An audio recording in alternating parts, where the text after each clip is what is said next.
God of all creation. Let's be thankful and go to shore. Justice be our shield and defender. May we dwell in unity, peace and liberty. Let it be found within our borders. Ladies and gentlemen, the East African anthem. Ee Mungu twaomba uilinde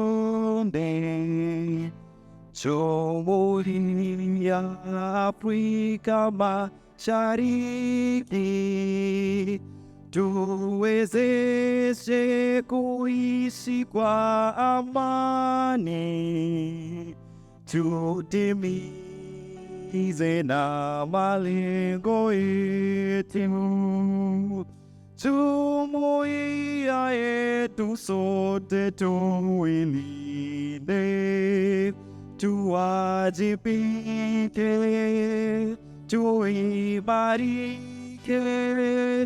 Umoja wetu ni nguzo yetu. Idu jumuiya yetu. Ladies and gentlemen, the South African anthem.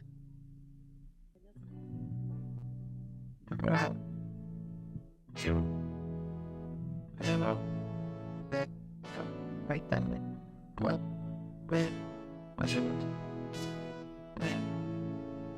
Kosi Kennedy Africa, Manu Pataniso, Ononairo, Iswai Mitanas, yet to the world. Seek it out to use my boy. Heavenly Father, we thank you for this gathering. We thank you indeed for the milestone this university has experienced. Lord, you are reminded this morning that let your light shine before men, that they may see your good works. Father, we thank you for the leaders who are here today with us. We pray for our CS. We pray for the Chancellor. We pray for our Global Director for Amref, Dr. Githinji Gitahi. We thank you for our VC, Professor Osul.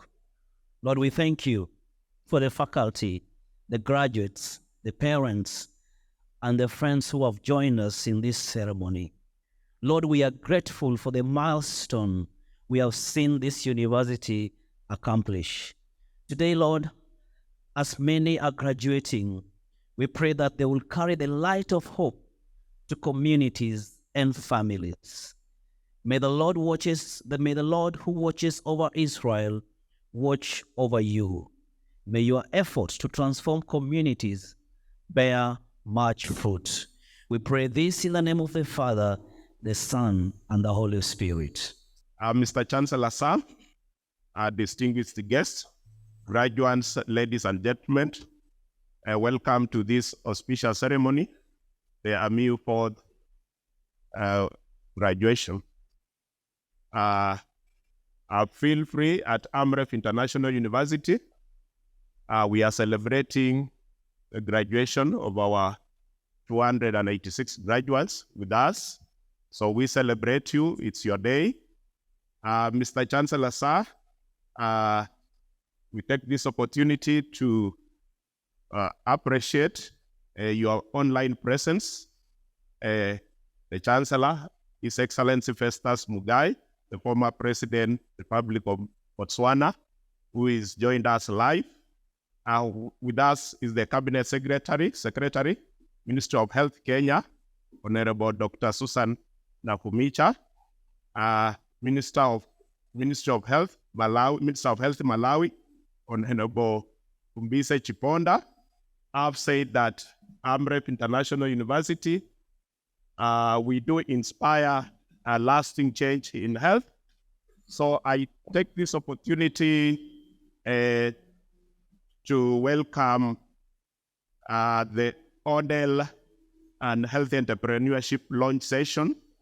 And just to give an introduction is that as we celebrate this graduation ceremony, we're also celebrating 66 years of Amref.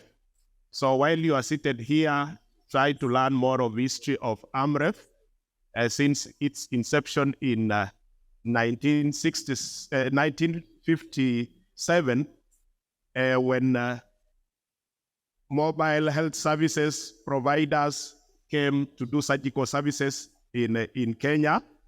Also with a medical radio network that was developed to coordinate. Thereafter, around 1970s, Amref embarked on training, that is education for rural health workers. So the spirit has continued up to now being a university in 2018. So we are moving to another level of pursuing the dream and the mission of Amref founders by having Odell. Odell is online learning, which makes our lecturers to fly just like Amref flying doctors. So we shall have Amref flying lecturers to remote parts of Africa, reaching students, having computer learning centers all over Africa. That's our big vision. We also encourage our graduates to build up in entrepreneurship. You create your own employment by being an entrepreneur. So I take this opportunity to welcome Ms. Irene Githinji, who will lead us in that session.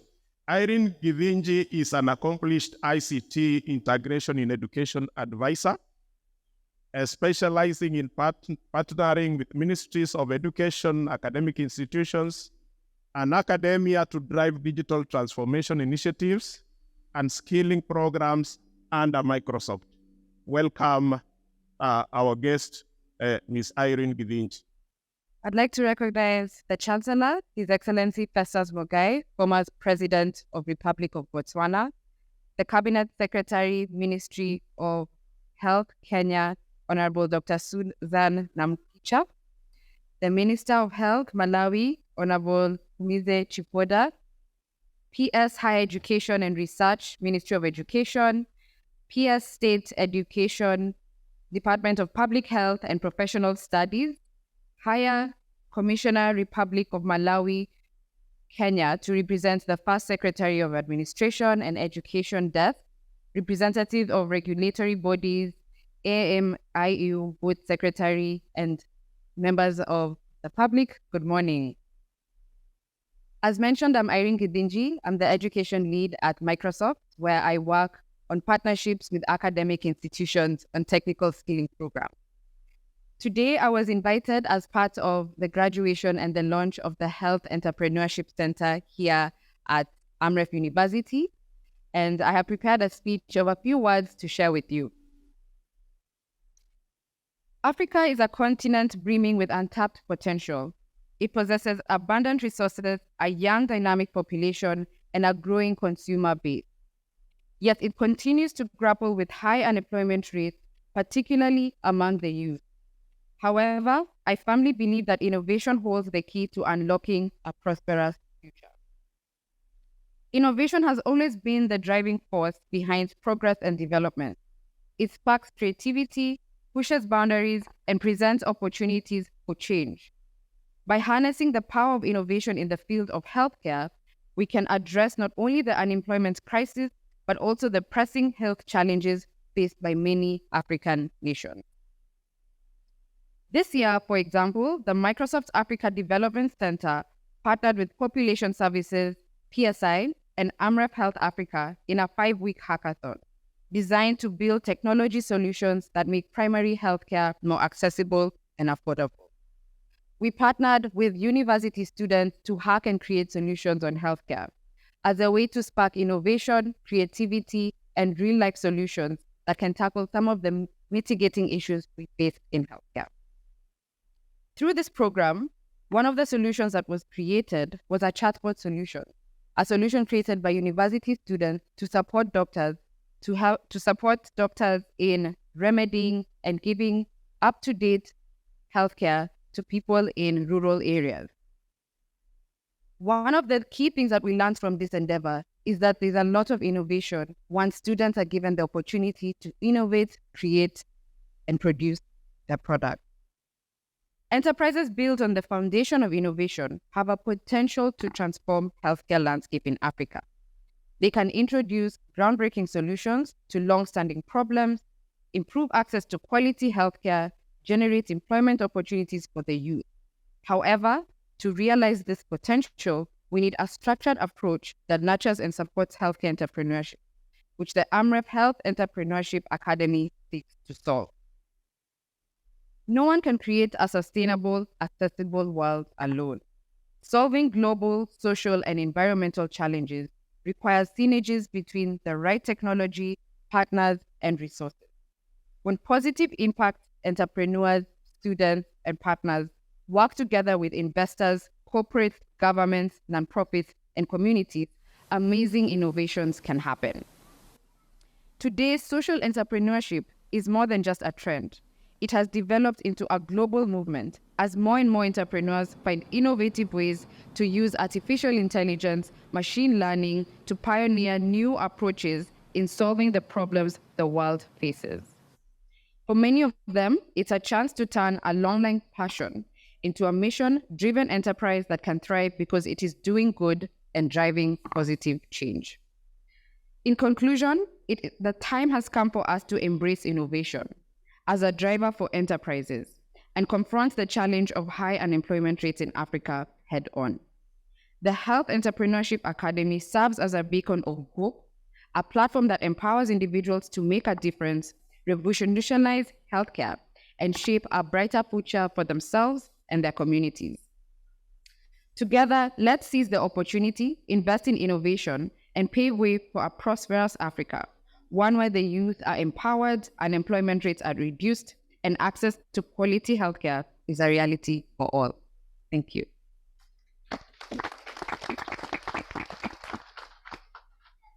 Chief guests, Minister of Health Malawi, Honorable Kadodo Chiponda, the Cabinet Secretary, Health Kenya, Dr. Susan Nakumicha, the Board of Trustees, represented by the Secretary, Dr. Givinji Gitahi, Chancellor, Sir, Your Excellency Festus Mogai, the Chairperson of the University Council, Madam Modoni Kuria, the Vice Chancellor, Professor Joachim Osul,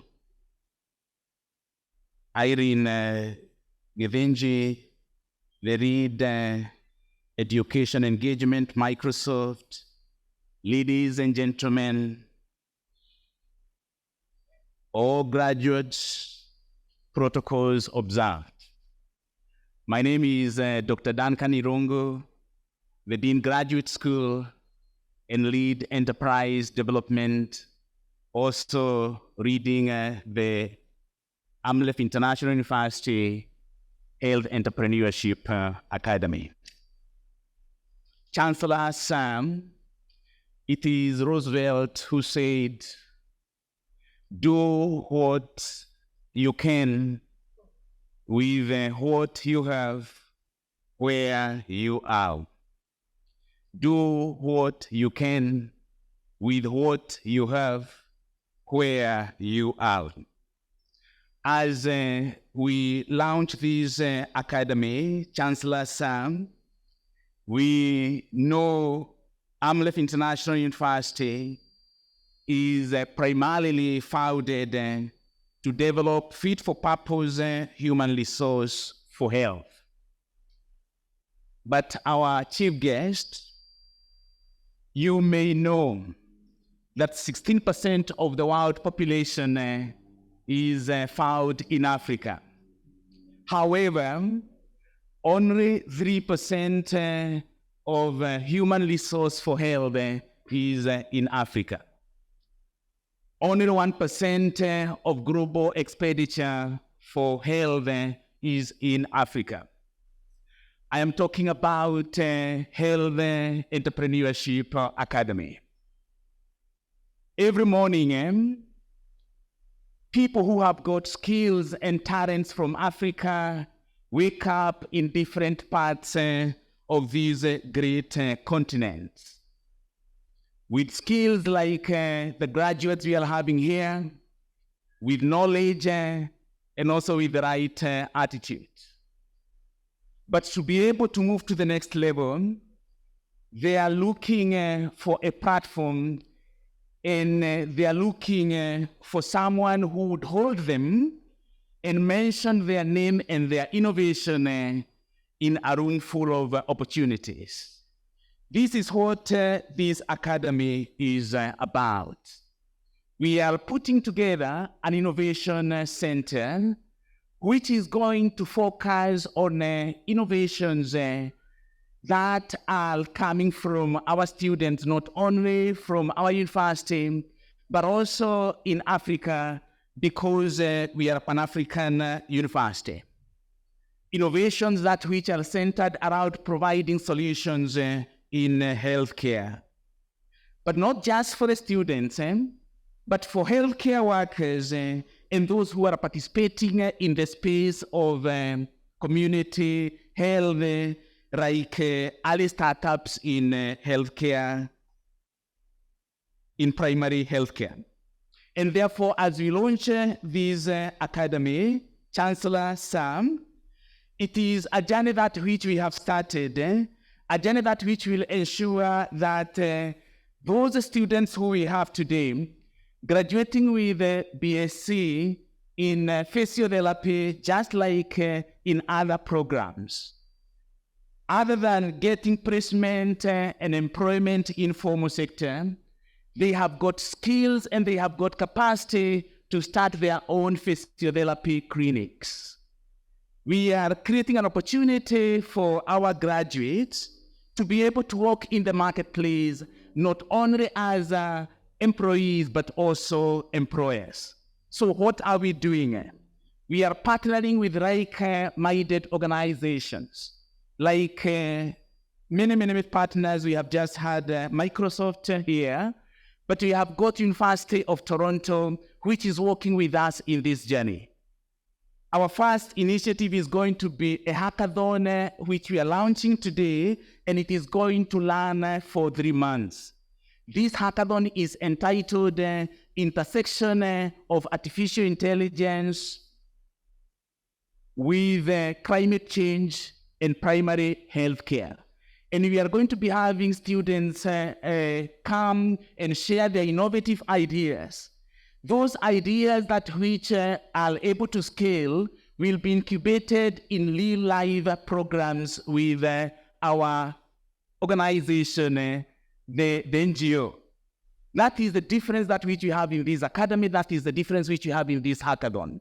We are not only going to have good ideas, but we are going to give those innovators opportunity to be able to be incubated in real live programs. The University of Toronto, their health hub is going to take the best 3. They are going to be incubated through given access to the resources available, both cash and human resource. And at this point in time, I would love to invite Professor Paul Santere from the University of Toronto, the key sponsor for this hackathon, to please share his few remarks. My name is Paul Santerra. I'm the director for the Health Innovation Hub at the University of Toronto and a partner with Amref in the African Higher Education Health Collaborative funded by MasterCard Foundation. In particular, I am the current chair and coordinator for the health entrepreneurship pillar in that program. It's a great pleasure to be here with on this occasion of the graduate students in for the launch of your Entrepreneurship Accelerator. Entrepreneurship is a field that is growing tremendously, has great needs for our youth, particularly our initiatives on the African continent are focused on some 13 million post-secondary graduate youth who are in need of employment in various sectors, but including the health sector. We see in the health sector quite broadly inefficiencies that require innovative new ideas to implement. In Canada, we spend about 10% of our national gross domestic product on healthcare. In the US, it's 20%. And while it's less so in Kenya, currently at about 4.29%, that number has doubled since 2000. And part of those increases in costs are associated with the fact that our systems, our technologies have gross inefficiencies in it. Yet our students are graduating with innovative and creative ideas and are waiting for the opportunity to have programs such as the one you are launching in entrepreneurship to enable them, empower them to build products going forward. The Health Innovation Hub at the University of Toronto, which is the accelerator that I run out of the Faculty of Medicine, started in 2014 with 7 companies, no support staff, a small budget of $40,000. The ventures went out and generated and made $40,000 Canadian that particular year. That has grown in 2023 now to be such that we're training over 210 ventures per year that went out and made $70 million last year. Our investment is only about $250,000. So the return on investment is absolutely significant. And I have no doubt from having visited Kenya and been in Nairobi with Amref and their team that the resources are there to be able to build something as spectacular, if not more spectacular, in your ecosystem.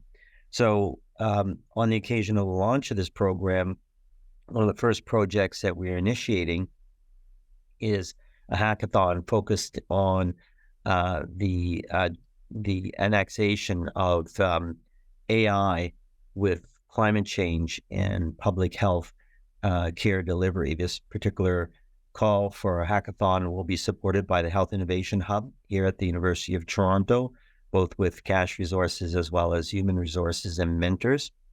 Our hope is to provide support to 3 leading ventures emerging out of this with cash and ongoing long-term support.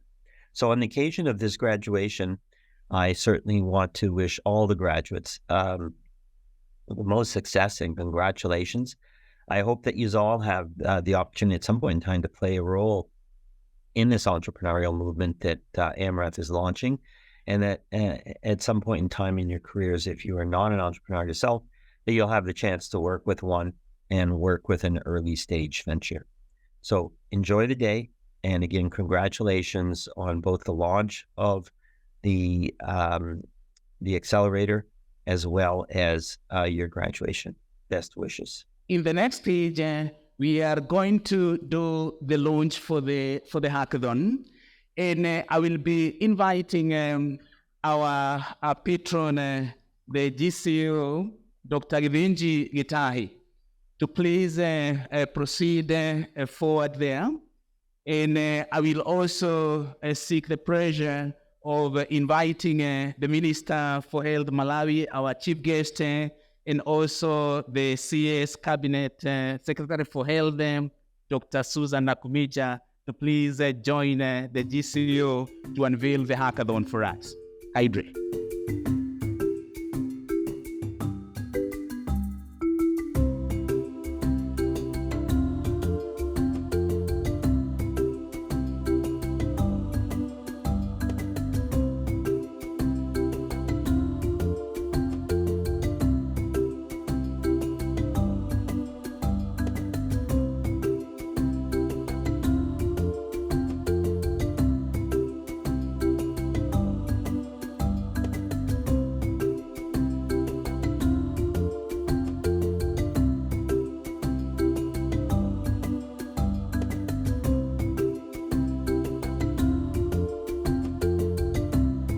again, in extension of this activity that has just been carried out, today we are launching our Odell Center.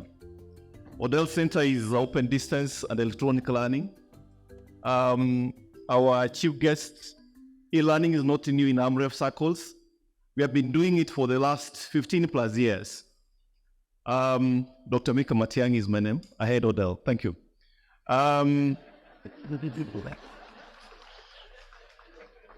Thank you. I want you to look at our context in Africa, whereby we have about 32% internet access in the region. 70% of our students this university are learning online. And today I'm very happy we have some graduates who are studying online all the time. I want you to look at what this university is aiming to do. By 2027, we're having 70% of our programs online. And we are also aiming to have about 5,000 students online by 2027. That's a huge ambition. So for the last 3 years, we have embarked on establishing Odell Center, which has taken us a long process, working with partners, Daystar University, working with partners, Nairobi University, even some of the partners offshore, the Jacksons are here. Thank you for this noble support you have given us. And eventually, we got approved by the Commission for University Education to start our Odell Center formally with all the programs we have applied to be implemented online. So to me, this day, I don't have speech to make because the keynote speaker said a lot. I want just to welcome one of my students graduating today. Where are you? Obuya, are you here? Just come and tell us what you have been doing online. What was your experience? Just for 2 minutes. All protocols observed.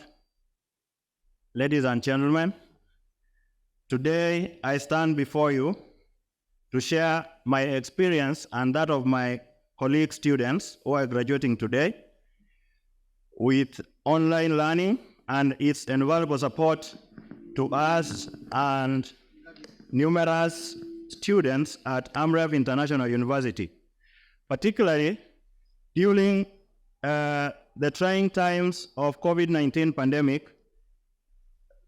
Despite the turmoil our country was going through, the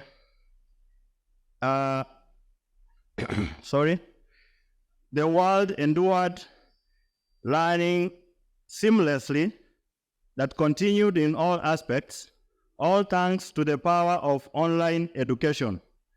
As a student in the upgrading class of physical therapy,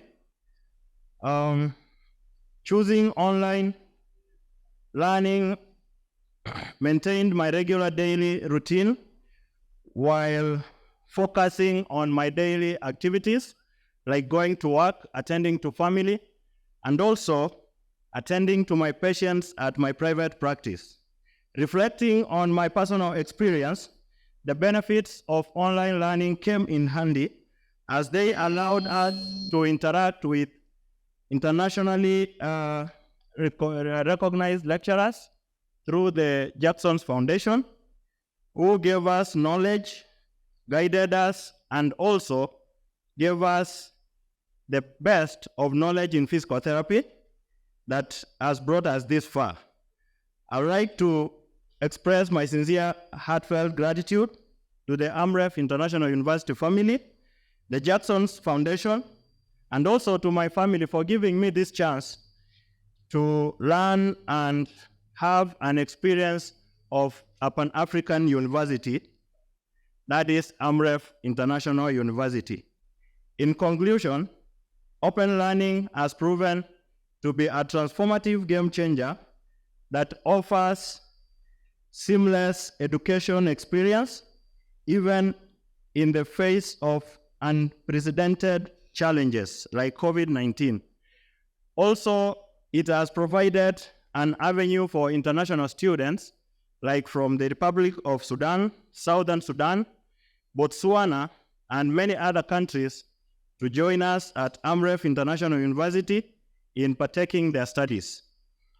I am confident that as we embrace the new era of education, we are well prepared to make a significant impact in the field of physical therapy and the health sector at large. Thank you so much for listening to me. Thank you so much. Thank you, Obuya. That's evidence that e-learning works, and people can study. You can see his father, he's a husband, and he has been able to study and he's earning a degree without spending much time between the walls. And this is the future we are looking at. In e-learning, we don't launch things physically, we launch them online. So let me have my team, Geoffrey, our city manager, please play our launch clip for 2 minutes.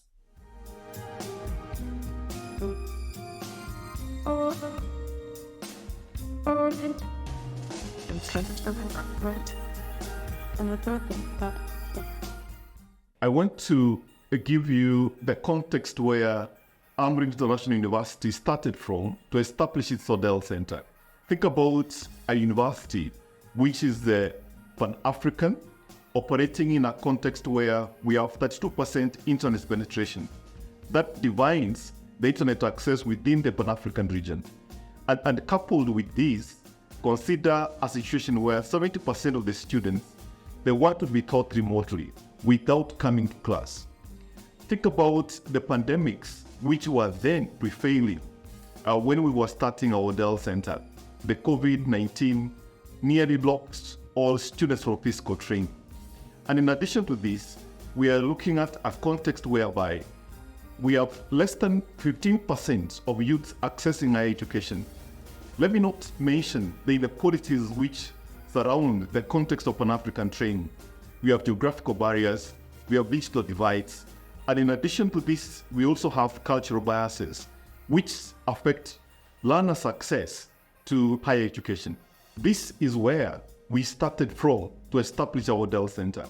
So we went further and did a regional training needs assessment to identify the training needs for the health workforce in the region.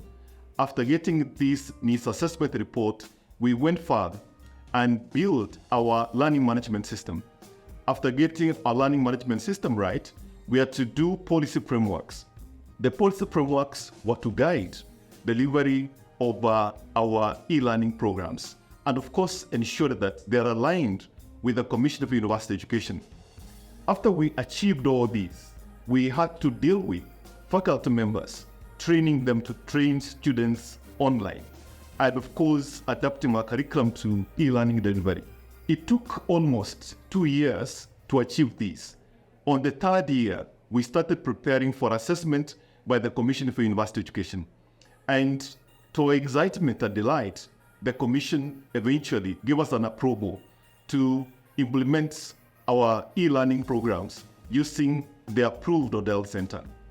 Where we are, we want to use our Odell Center to ensure that all our students in the region, they are accessing learning activities, they are accessing training resources from wherever they are, anytime, anywhere.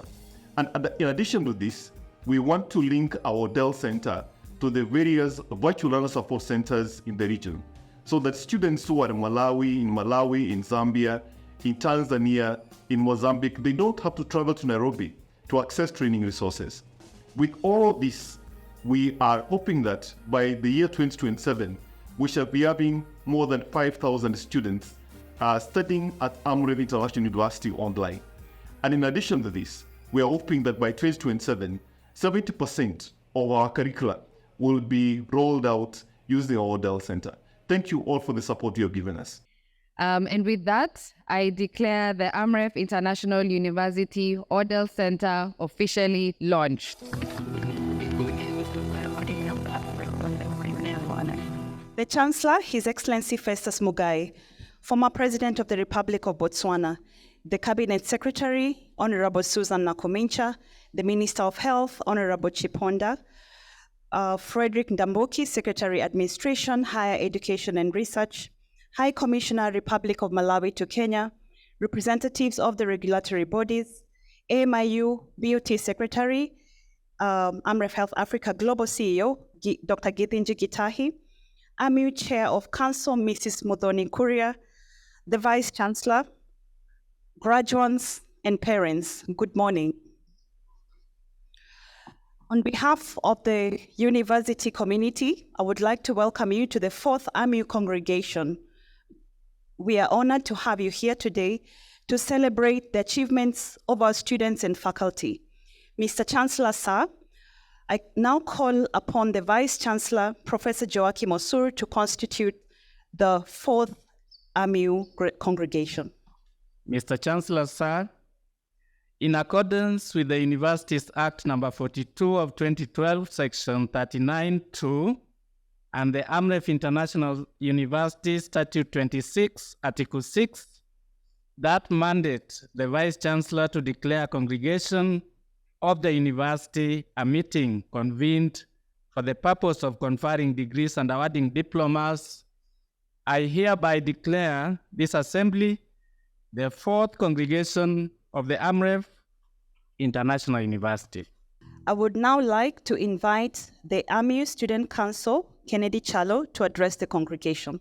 Mr. Chancellor, sir, His Excellency Festus Mogae, the former president of the Republic of Botswana, AMU Board of Trustees, led by Dr. Charles Okelaham, members of the University Council, led by Madam Modoni Kuria, the Vice Chancellor, Professor Joachim Osur, Deputy Vice Chancellor, Senate, Deans and members of faculty, dear graduates and esteemed students, parents and guardians, distinguished guests, ladies and gentlemen.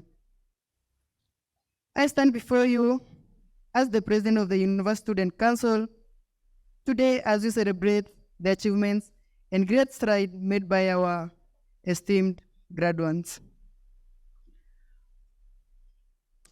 It's my honor and privilege to congratulate the class of 2023 on this wonderful day, their graduation. Today, we gather not just to celebrate the academic achievements, but also their personal growth and development. Over the past academic years, you have embraced challenges. You have not just embraced the challenges, but also overcame personal challenges and obstacles. But all in all, what we can say is you made it. Congratulations. The learning environment has been serene and conducive, with support from the faculty and staff. And they have taught you values. They have taught you the secret foundations, preparing you for the future. Without forgetting our parents, our families, guardians and sponsors. Where would you be without them? Their endless love and support has been of very much important to us.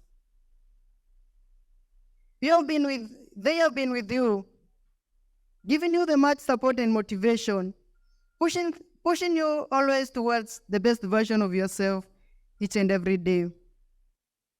Today, it's therefore not just your achievement, but also it's an achievement to our parents. It's an achievement to our families. Thank you very much. We appreciate them for the much effort they have given to us. We could have not come to this far if it were not for them. We thank you, our families and parents. The class has worked tirelessly for this moment. They have proven their dedication and commitment to their education. But to the dear esteemed graduates, remember that the education that you have received here at the university is just the beginning. Life holds a lot of possibilities, but this class, I believe and trust that they have a greater potential of making lasting changes in either across the continent of Africa. The challenges you have surpassed have not only made you resilient and stronger, but also you will have lifetime memories.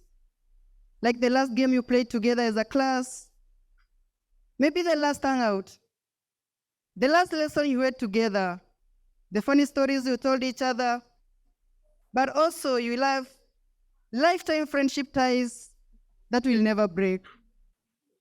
I believe you will find happiness and success. As we celebrate today and move towards our future, I would like to leave you with these words from an American singer. Her name is Natasha Bedingfield. She sang and said, "Live your life with your arms wide open. Today is where your book begins. The rest is unwritten. So our dear esteemed graduates, grab a pen and write to a future. Congratulations and good luck, class of 2023. Mr. Chancellor, sir, I now would like to invite the alumni representative, Robimbo Brian Savanhu, to address the congregation. He is joining us from Zimbabwe online. Dear fellow alumni, greetings. I am deeply humbled to have been given this responsibility as Secretary General of Amref Family Association to address you all on this momentous occasion. I fully embrace the opportunity and I'm genuinely excited about the future of our institution and association. From Cape Town, South Africa to the streets of Egypt, Cairo, Amref alumni continue to shine in various sectors and roles in both government and in private sectors. Our beautiful continent, Africa, is relying on the expertise of each and every one of you today to help us to shape and develop this beautiful continent we call home. In this regard, I implore all of us to be exemplary in our work ethics and the way we conduct ourselves after this graduation. There are exciting times for the Amref alumni, as you all know.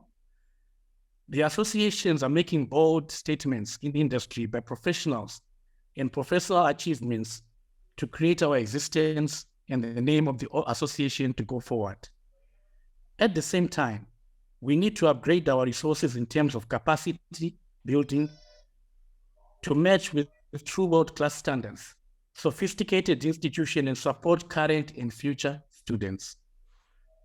Moving on, there are many ways to contribute and give back to the institution, like the return to campus whenever possible and volunteer for your expertise, knowledge, and share rich experiences with the faculty and the students. So I invite all alumni to get in touch with the university on how to register and be part of the Alumni Association. I would like to personally welcome all graduates who graduated today to join us as new members of the Amref Alumni Association. I look forward to welcoming and working with each and every one of you.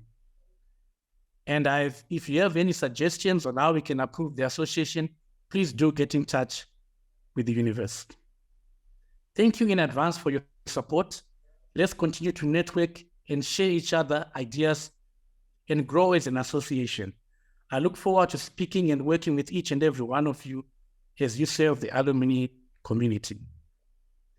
In the end, let me say this. The fame of the institution is not only on its administration and teaching staff.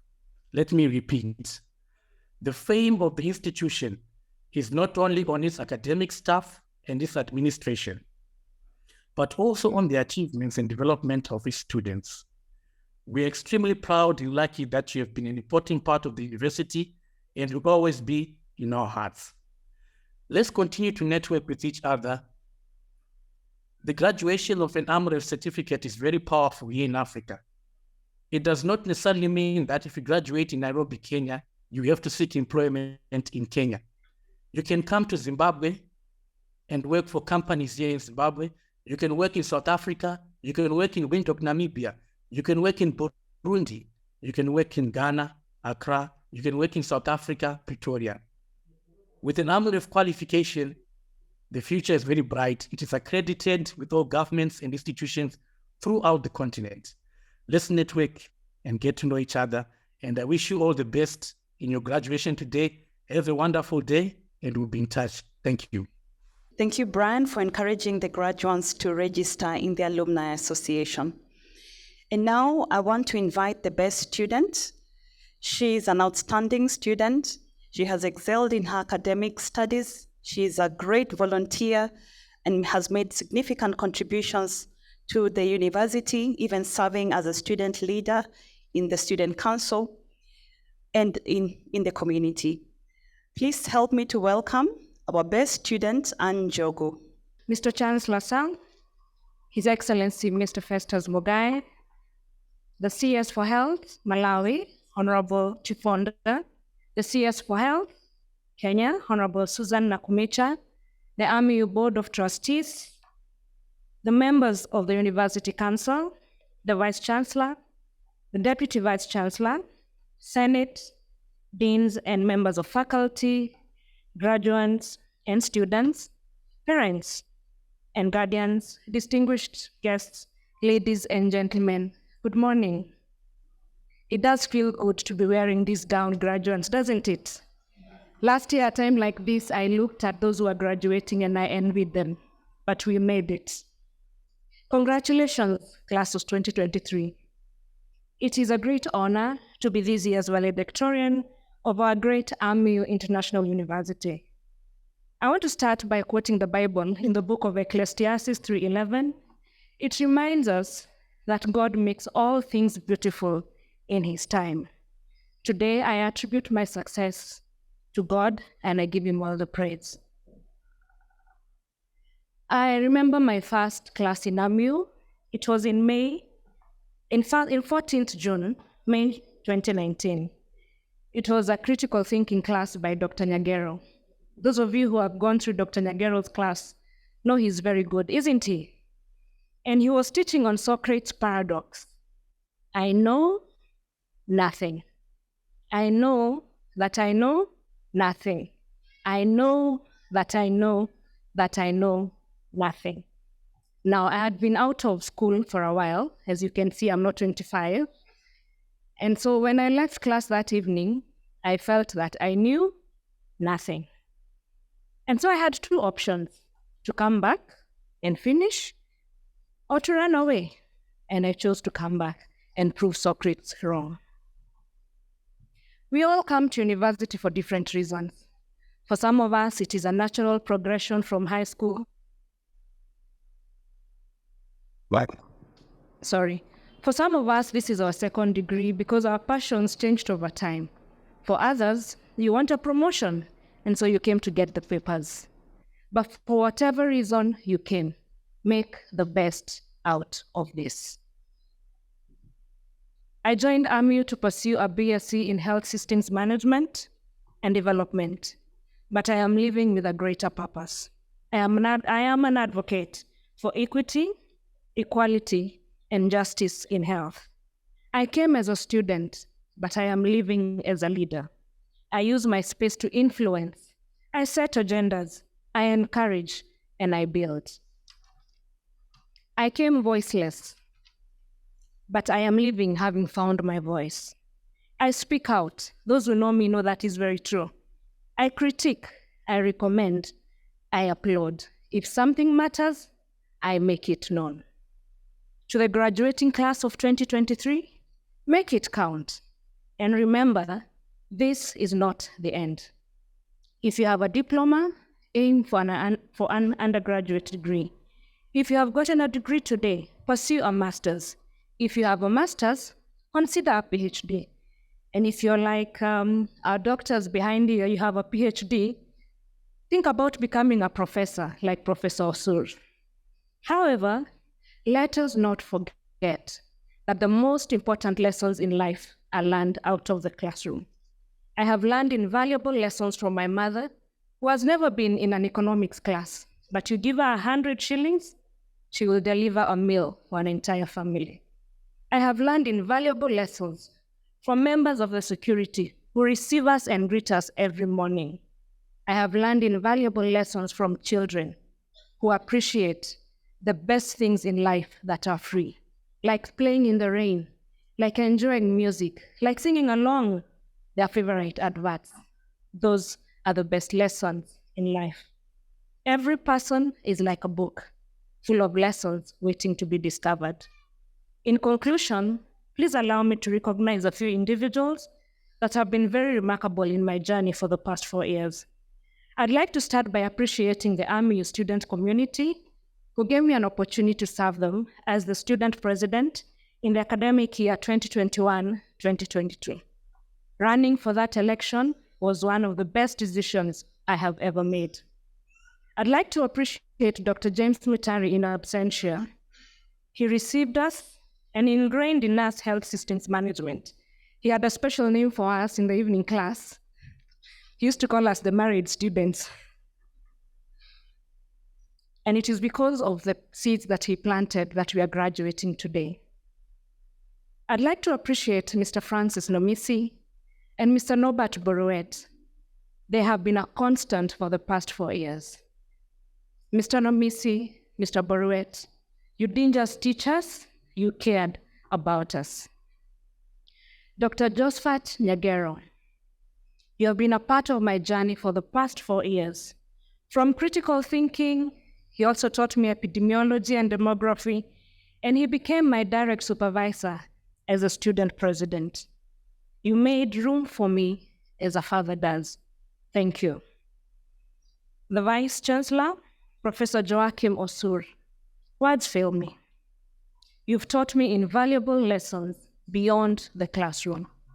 I will always remember how you joined us for the burial of a nursing student, Mr. Jerry Ochen. May he rest in peace. You showed that all the students mattered. He came for that burial. You know how people in his class behave. They make a technical appearance, don't they?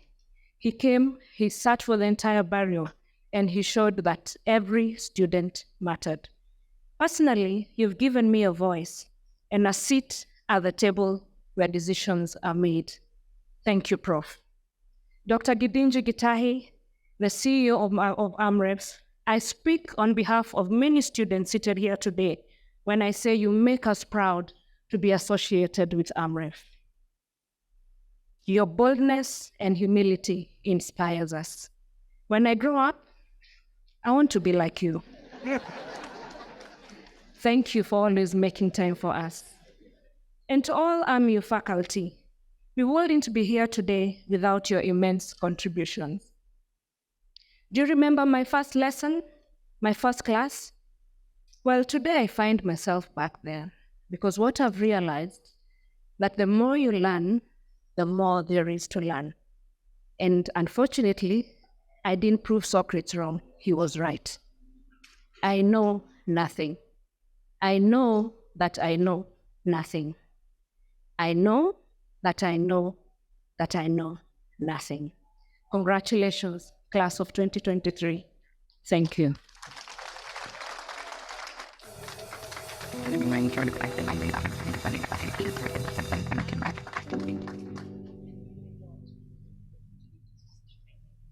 The Chancellor, Your Excellency Sir, our Cabinet Secretary, Health, Kenya, and also our Minister, Health, Malawi, the Secretary, Administration, Higher Education and Research, Mr. Frederick Nabuki,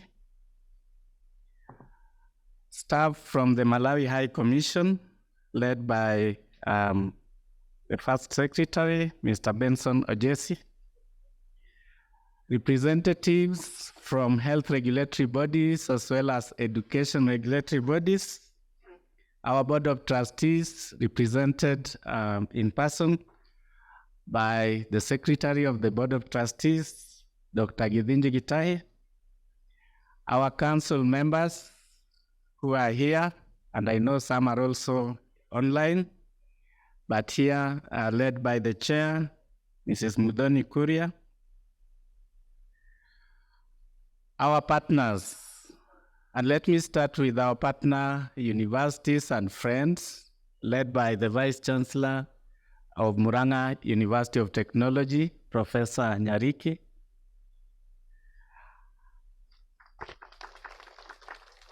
And I know we have our other partner universities, Daystar, I think Nairobi, and there are others. Aga Khan is here too. Aga Khan is the other health training university. We appreciate you for coming. our other partners from industry, from the NGOs, our students, our parents, ladies and gentlemen, good morning. Before I make my remarks, I would like to invite Hester, who is representing our Southern Africa programs. He comes from Malawi, and he came with our minister from Malawi. We appreciate that. He heads the Amref program in Malawi. Hester, kindly make your speech.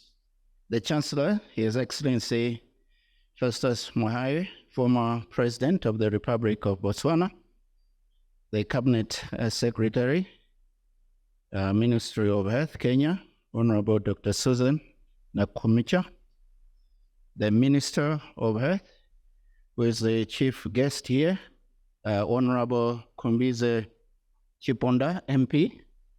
I'm so glad to share a platform with you here in Kenya.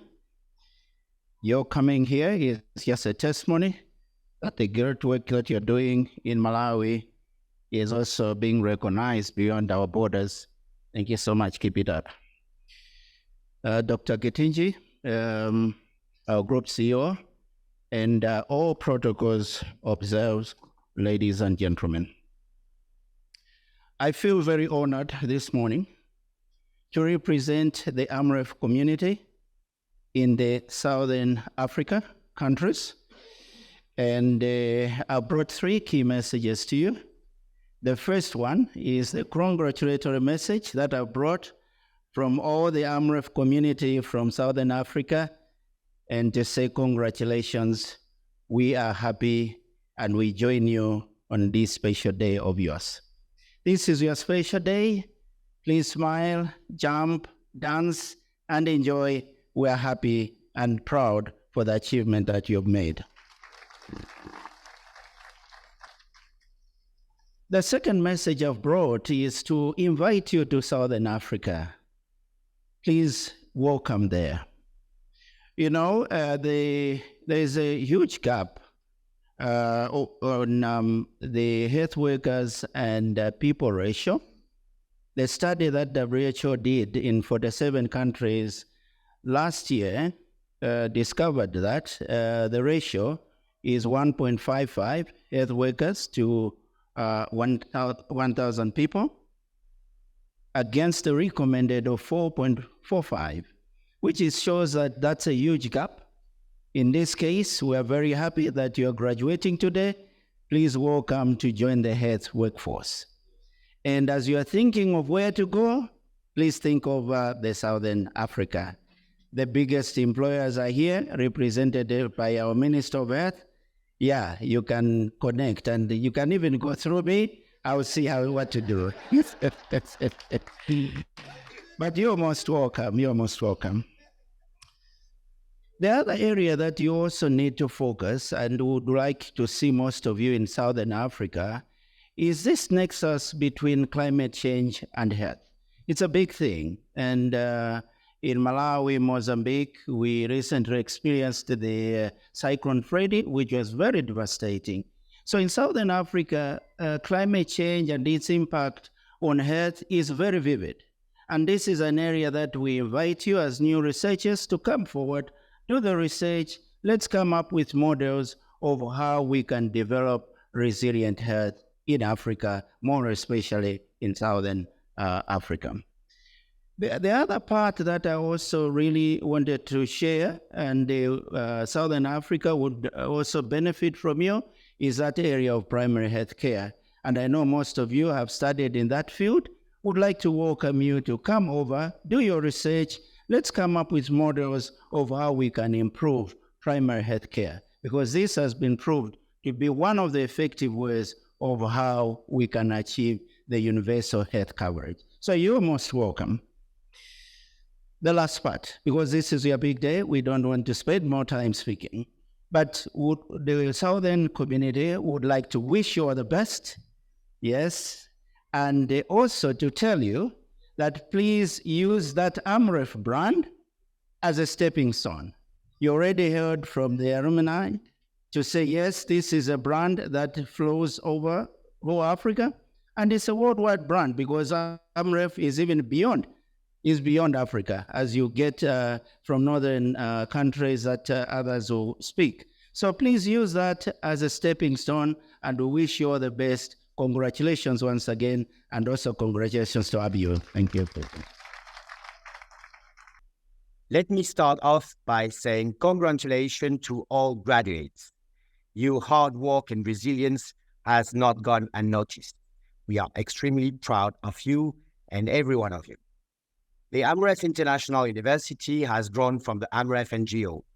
The growth of the university stemmed out from the need to build human resources for health to address the health care gaps we see in the African continent, where we have only 3% of the world's health care workers, but at the same time, Africa carries the heaviest burden of disease ranging from HIV, malaria, tuberculosis, gender-based violence, cancer, among others.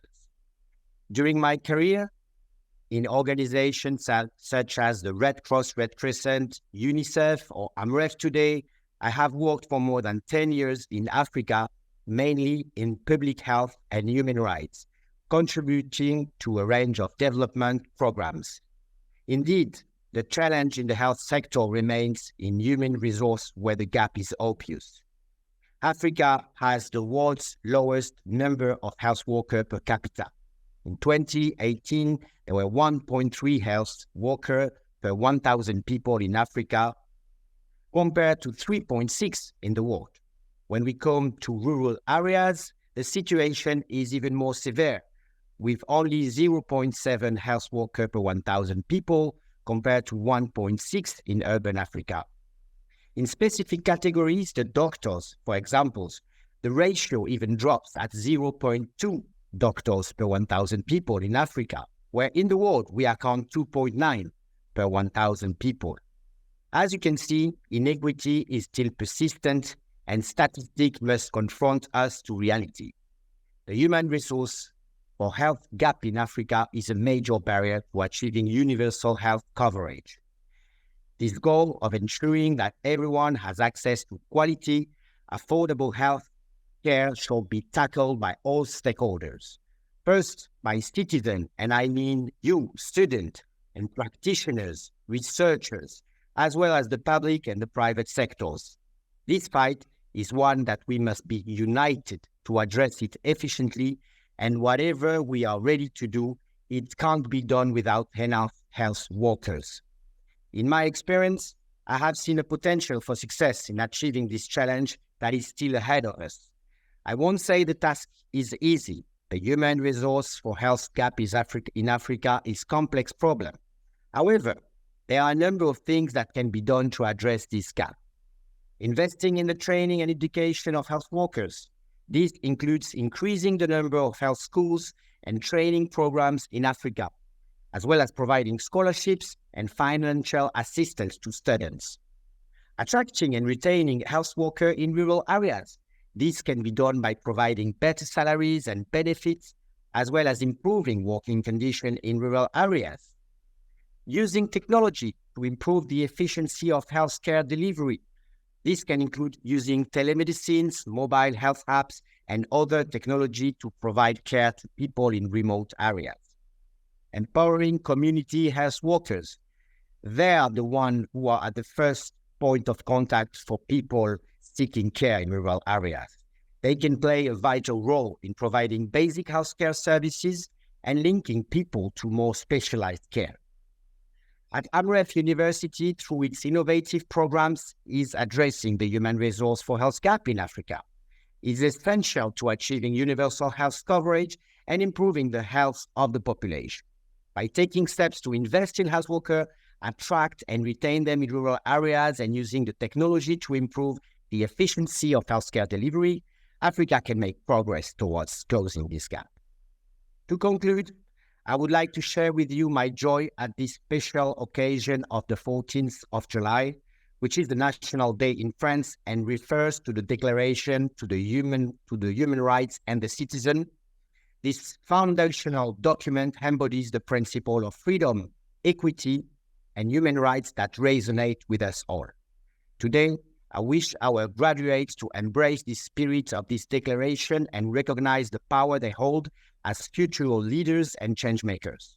Let us connect with ideals of human rights to a cause that is close to our hearts, the pursuit of lasting health change in Africa. Graduates, as you embark on your individual journey, remember that knowledge is not limited to academic accomplishments alone. It is our responsibility to channel our education and skills to address the pressing issue that affects humanity. Join me in the call to advance your studies, to delve into fields that intersect healthcare and public policy, and to actively contribute to Africa's healthcare system in both private and public spheres.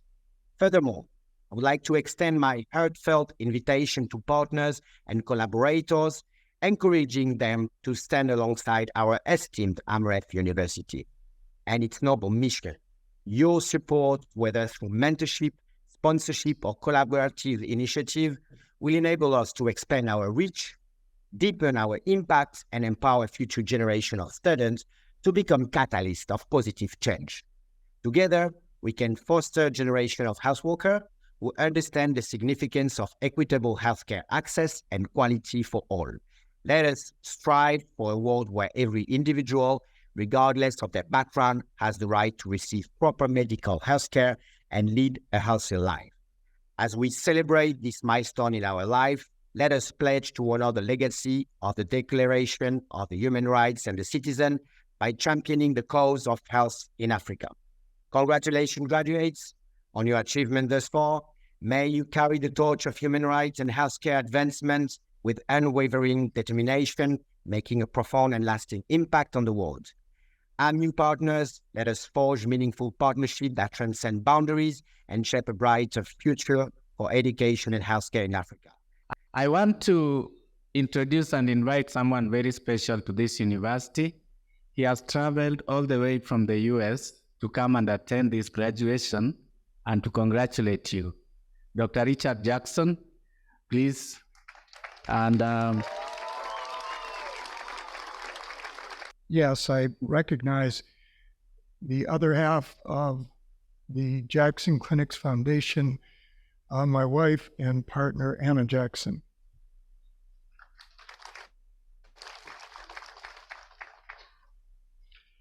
I want to first congratulate the Chancellor, Vice Chancellor, the entire administrative staff of AMIU, the Board of Trustees, the faculty, for completion of another successful year.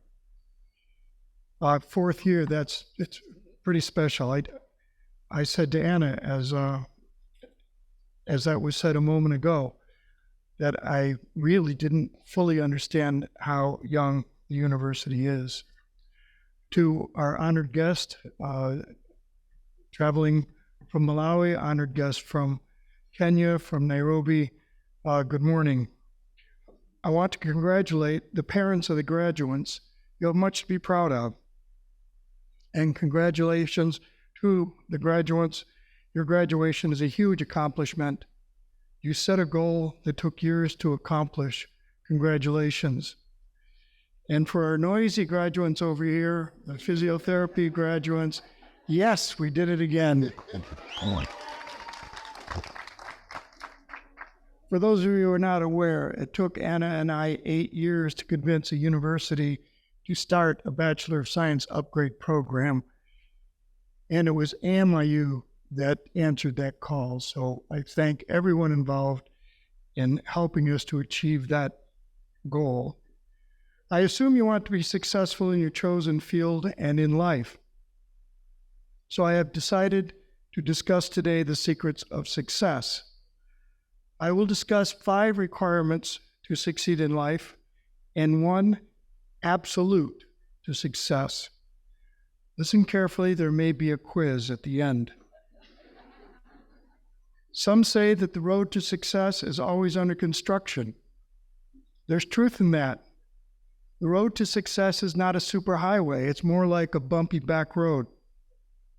To all the men in the audience who want to be successful in marriage, I have a tip. You must learn to tell the difference between a smile and a warning. So what does success mean? Everyone wants to be successful in life. Success as a father, a mother, a practitioner. Success financially. Is the path the same for each? First, the definition of success.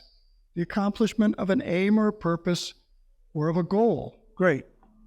That doesn't tell you how to be successful. Success is about perception. An event can appear to be a defeat, but can also be perceived as a success. That is called positive reframing. In defeat, you must ask the question, why did this happen? What can I learn from this? In life, everything happens for a reason. This is lesson number 1. Everything happens for a reason. The universe or God presents you with what you need to complete yourself. There is a reason. How to use defeat to be successful? In defeat, you can learn something, and that is a success. Obstacles line the path to success. Success and failure are intertwined. They are linked together. That is lesson number 2. Success and failure are intertwined. They are linked together. You cannot stop when facing defeat. If at first you don't succeed, well, we have a lot in common. Because I have failed many times in my life. An insightful man once said, the road to success is dotted with parking spaces. Don't be tempted to park. Keep going. Let's review. 1, everything happens for a reason. And 2, success and failure are intertwined. So, if success is accomplishing goals, how are goals achieved? Should we set clear goals and work towards them? Or should the actual goal be to better your performance every day, whatever you are doing? You see the difference. Frank Shorter was a successful long-distance runner. He won gold in the marathon in the 1972 Olympic Games and silver in the 76 Olympic Games. This was, of course, before the Kenyans took over the marathon in the Olympics. To speak to my point, he never set out to win medals. He never set out to win any accolades. He didn't set a goal to be a successful runner. He loved running, and what he did was to try to better his performance every day. By doing his best every day, he was immensely successful. So, if you want to be successful as a parent, a practitioner, a spouse, or financially successful, do the best every day at whatever you are doing. You must work hard. You must put in extraordinary effort. The VC asked me a couple of days ago, if I remembered, he asked me what my secret to success was. And I said, it's simple, you work 18 hours a day. No one ever drowned in sweat. Lesson number 3, do your best every day. A goal set for the future is in the future. You only have the day, every day, so make the most of it. Sometimes you get a feeling about an event or a person, you can't quite figure it out, but it just doesn't feel right. You all know what I mean. If you feel that something is not good, trust me, it's not. There's a scientific explanation for gut feelings. You've all studied the brain. You may remember that the hippocampus is a storeroom for memory, names, events, useless information on a test, memories of places and people. There is another little-known area of the brain near the hippocampus. It's called the perirenal nucleus. That area stores unconscious conceptual memories, meaning it remembers what you don't. It remembers all of the events of your life. It is the source of your gut feelings. Trust it. It remembers past situations even when you don't. So when faced with a similar situation in the present, you get a feeling of right or wrong. Trust it. Final review. Everything happens for a reason. Success and failure are intertwined. Do your best every day. Dare and dare greatly, and trust your gut. Finally, there is a prerequisite to success. It is the absolute that I referred to in the beginning. The prerequisite for success in life is love. Love of self, love of family, of friends, love of all that surrounds you, and love of God. Without love, success is not possible. That is absolute. Success and joy and happiness follow love. Thank you for listening, and I wish you long and successful lives. Our final, the person I want to call last before I make my few remarks is a professor from West Africa, speaking on behalf of our colleagues in West Africa. Professor Serene, I think he's online. Quick remarks. Good to see you. Please take it up. Thank you very much, my brother Joachim. I'm very delighted to be part of this graduation ceremony of Amref International University. And I'm bringing regards from West Africa, from Dakar, Senegal. And from Amref West Africa, I'm privileged to be the chair of the advisory board. And I was supposed to come to Nairobi, but due to some other commitment home, I was not able to travel. I would like, first of all, to thank you for inviting me to join you and to speak in front of the Board of Trustees of the university, the Vice Chancellor, the Chancellor of the university. I was privileged to meet 25 years ago when he was president of Botswana, and I went to Gaborone with my friends from the Laser Atom Molecule Networks. And I was very impressed of his speech at the opening ceremony of that meeting. So, sir, with His Excellency Francis Moai, I would like to salute you, especially on this occasion. And I would like to thank the Vice Chancellor, my friend, my brother, a long-lasting friend, Professor Joachim Oshur, and congratulate him again for his inauguration as the first ever professor of Alumni University. I attended online the ceremony of inauguration. To thank the Cabinet Secretary and the University Senate and all members of the university, the Deputy Vice Chancellor, my friend, Dr. Tamari Esho, and I would like to stop there, all protocol observed. And I would like to congratulate all the graduates, the families, members, and I would like to just say a few words. I won't be long. I would like to build on what my predecessors have said to the way and the road to success. I have to add to them for the youngsters who just graduated from this university. They need to be very, very, very flexible because the ultimate objective is to serve the community. Number one, they should know their outcome, what they want to be. And then when they decide to go to public or to private services, to community health, to go to the industry, to go to wherever, they have to know what they want to become. And they are the only people to know that. Number two, they should be very flexible. Flexible meaning they need to adjust whatever situation happens. And we have learned a lot recently from the COVID pandemic.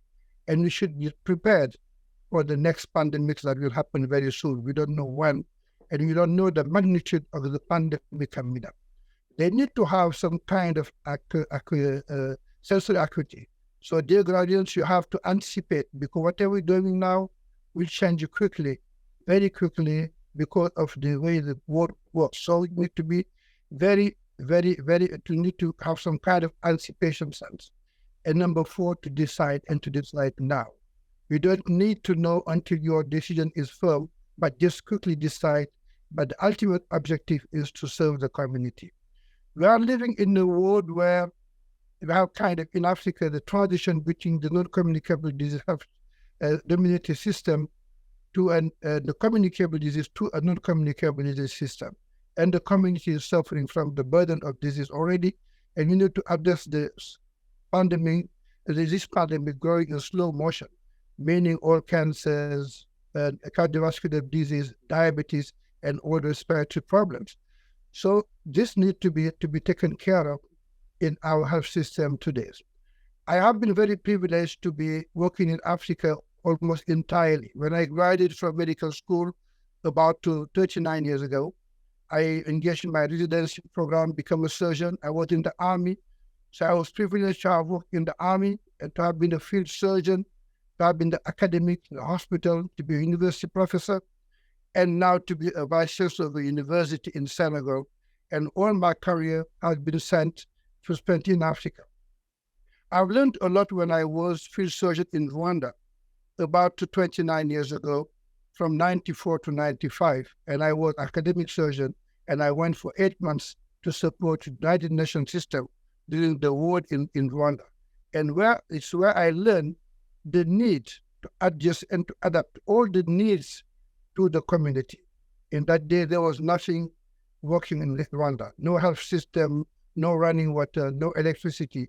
And I was an isolated surgeon in the southwest of the country, and to take care of everything at that time, to do the management, to do the prevention, to do the medical, to do the general medicine, to become a private pediatrician, and then to be a surgeon.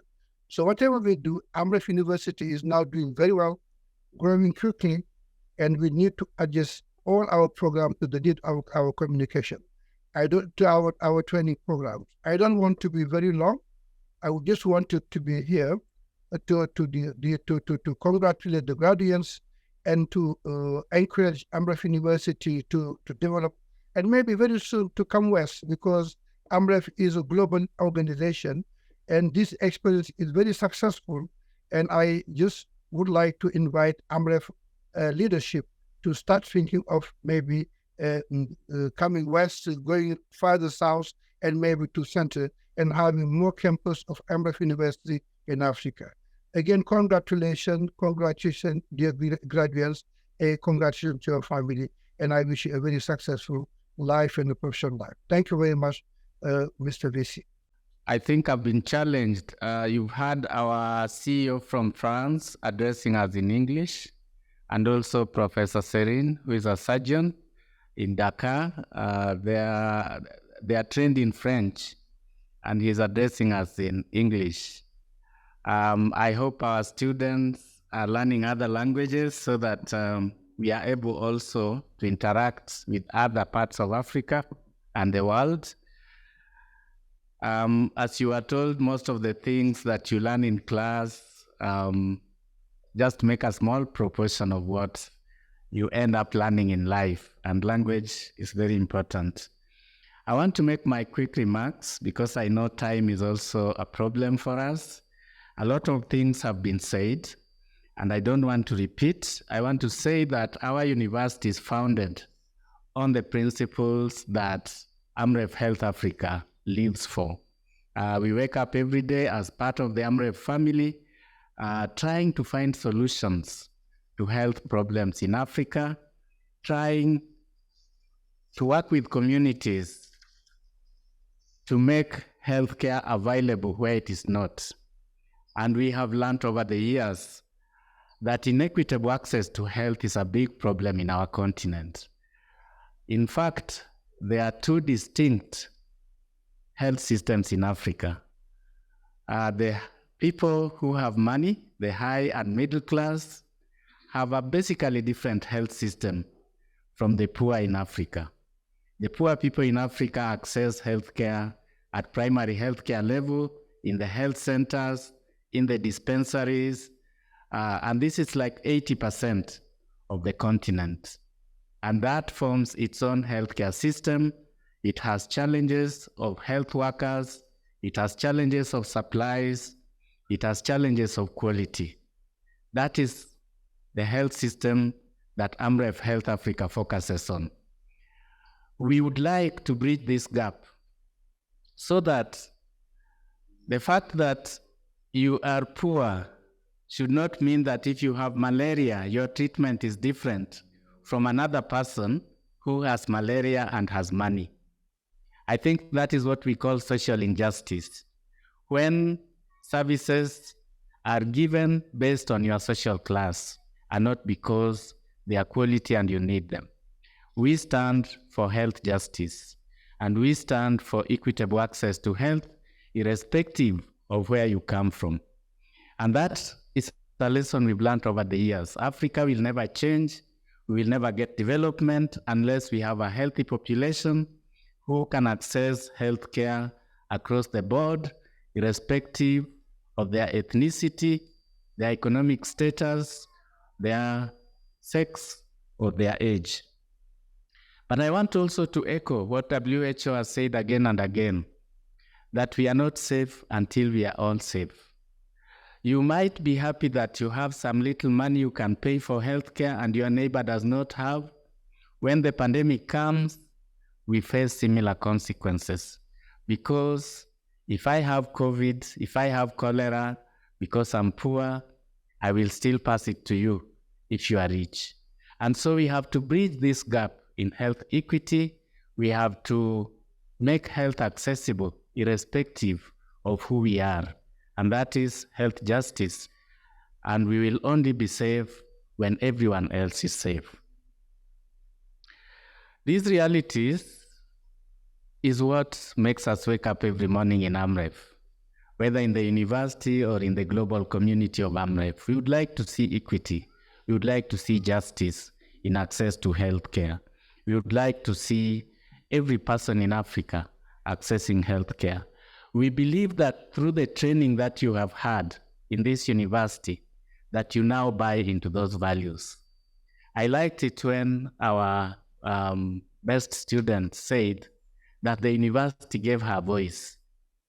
We want you to go out there and speak that language of equity, of justice in access to healthcare at all levels, but specifically at primary healthcare level, where most of our populations go.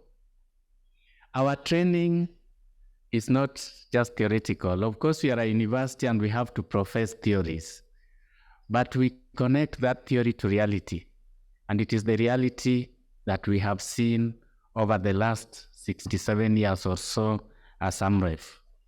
And we believe that by combining theory and reality in our training, our graduates come out ready and fit for the African market. They don't have to retrain to be able to provide services in their areas of expertise when they go out there. We want to believe that you feel like that today, that you have had the theory and you have been exposed to practice and you are ready to go and serve the communities that we so much believe in. The other thing is that health is a global issue. Pandemics know no borders. Health problems know no borders. And that is why even health policy is developed at global level and implemented locally. We believe that health workers must think globally, that in their training they must be exposed to problems of health across borders. And that is why we work with colleagues across borders.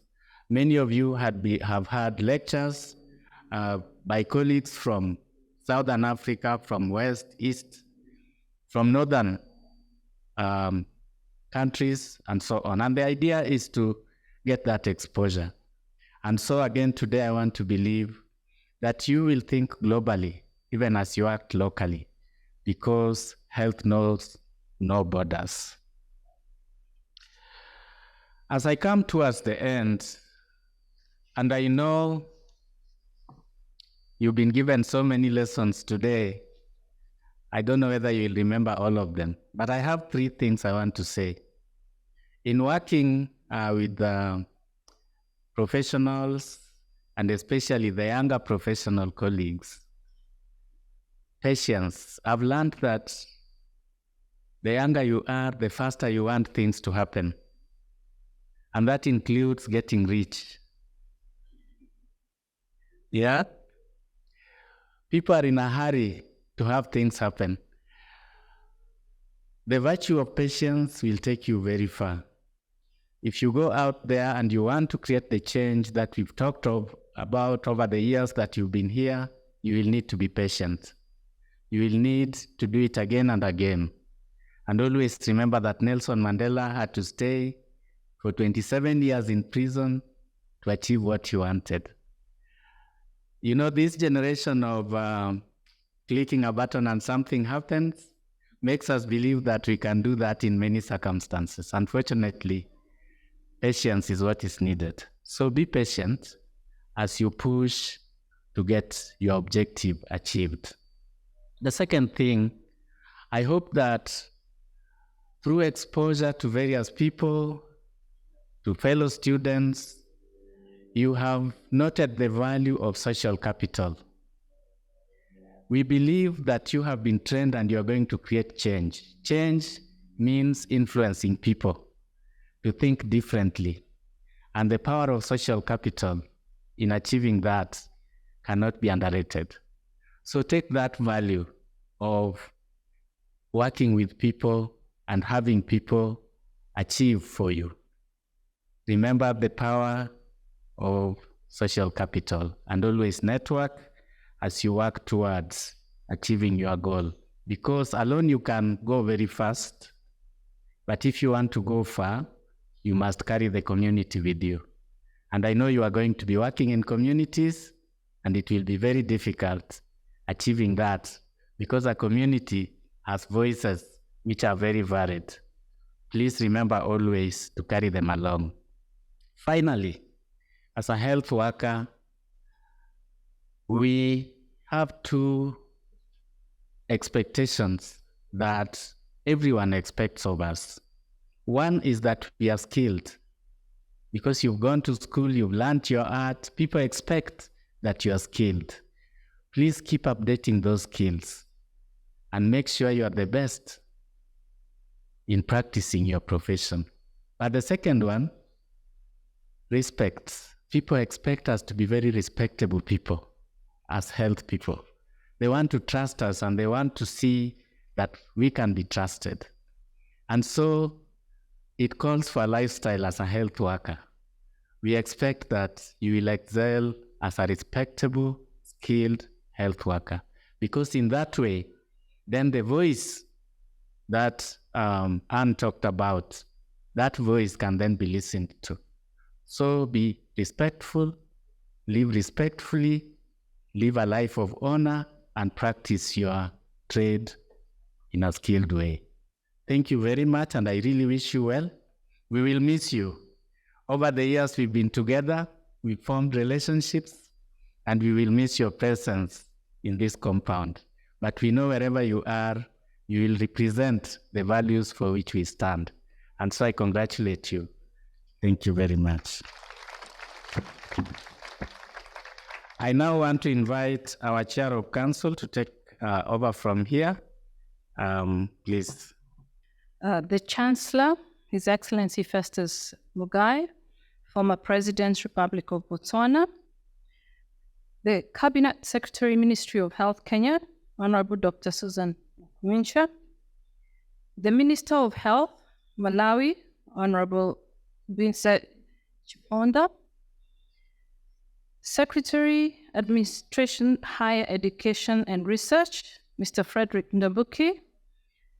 PS State Department for Public Health and Professional Standards, Ministry of Health, Mary Bothoni Morioke. High Commissioner, Republic of Malawi to Kenya, represented by the First Secretary for Administration and Education, Mr. Benson Ojesi. Representatives of regulatory bodies from the Ministry of Health and Ministry of Education, AMU Board of Trustees, members here present, AMU Council members here present, university management and staff, students and parents present, our partners, ladies and gentlemen. On behalf of the AMU Council, I would like to say a big congratulations to all the graduates today. Your hard work and resilience has not gone in vain. We are extremely proud of you, each and every one of you. The AMU Council approved the new AMU Strategy 2022 to 2027. I am proud to say that the strategy carries the aspirations that the larger Amref Health Africa and our partners have for the university. The strategy is bold and focuses on training health workers who not only fit in but transform Africa's primary healthcare, generating and supporting evidence in improving primary healthcare. To ensure that all parts of Africa are covered with training, the strategy has transformative approaches to training that meet the needs of learners where they are and integrates theory and practice. The Council is excited and closely monitoring the implementation of this strategy. We believe that the impact that the university will create when the strategy is implemented will be immense and will change the course of healthcare in many of our African countries. The Council is grateful to the support that the Board of Trustees continues to provide to the university. It is quite expensive to start a university, and more so a health-focused university. The Board of Trustees has fundraised and provided resources which have given us a good start. It is for this reason that the quality of training at AMU is of high standards. Unlike other new universities, we are also privileged to tap into the resources of our sponsor. We therefore have robust systems including IT, HR, finance, security, and transport, among others. The fact that the organization has availed these facilities to the university has made it easy for the university to take off much easily. Leveraging the global Amref networks has also been a key to our success. We have many global collaborations as a result, including universities and research institutions in Europe, the Americas, African countries, and even locally within Kenya. We are privileged to be in a global space, which has made it possible for our students to interact with global audiences. We believe that this makes them think globally even as they act locally. And now to the class of 2023. The workplace has seen significant changes in the last few years, something that the graduates should be aware of. To adapt to the changing circumstances, the majority of people have had to undergo retraining in order to ensure that the workforce of the future is highly skilled. Young people are now investing more time in capacity building. Since technology has played a significant role in these changes, it is crucial to embrace it. You have had the privilege of getting training from one of the most prestigious universities in this continent. I urge you to use the skills and knowledge you have acquired to positively impact your communities, especially in matters of linking technology and primary healthcare. I leave you with the words of Lord Baden-Powell, founder of the Scouting movement. We must change from a what can I get to a what can I give attitude if we have to make Africa a better place to live. Congratulations once again. I wish you all the very best as you make the world a better place. It's now my privilege to invite the Group CEO, Amref Health Africa, and also the Treasurer of the Board of Trustees of AMU University, Dr. Githinji Gitahi. Excellency Chancellor, former President, Republic of Botswana, Festus Mogae, our esteemed Cabinet Secretary of Kenya, Dr. Susan Nakhumicha. Is that better? Good. The Honorable Minister of Health Republic of Malawi, Honorable Humbize Chiponda, the AMU Council of Council Chair, Modoni Kuria, and the Council, the Vice Chancellor, and the team here, our partners, parents, students, good morning. The first thing I want to do is congratulate all the students and the parents for the journey that you've walked. It's not easy, and thank you. Let us clap for the parents and our guardians and our sponsors. They have enabled us. And as you clap, remember that now you are now sponsoring your children to do exactly the same into the future. So it's a responsibility that is handed over. Anjogu, thank you, congratulations for being the valedictorian of such a competitive university, a global and international university. And I want to tell you, please don't be like me, please be better than me, for all of you. I also want to say that I have met Givenji for the first time today. Welcome. Many people here thought we are cousins or something like that. I will talk to you later to find out exactly how we share a name. We may just find that actually there's a connection.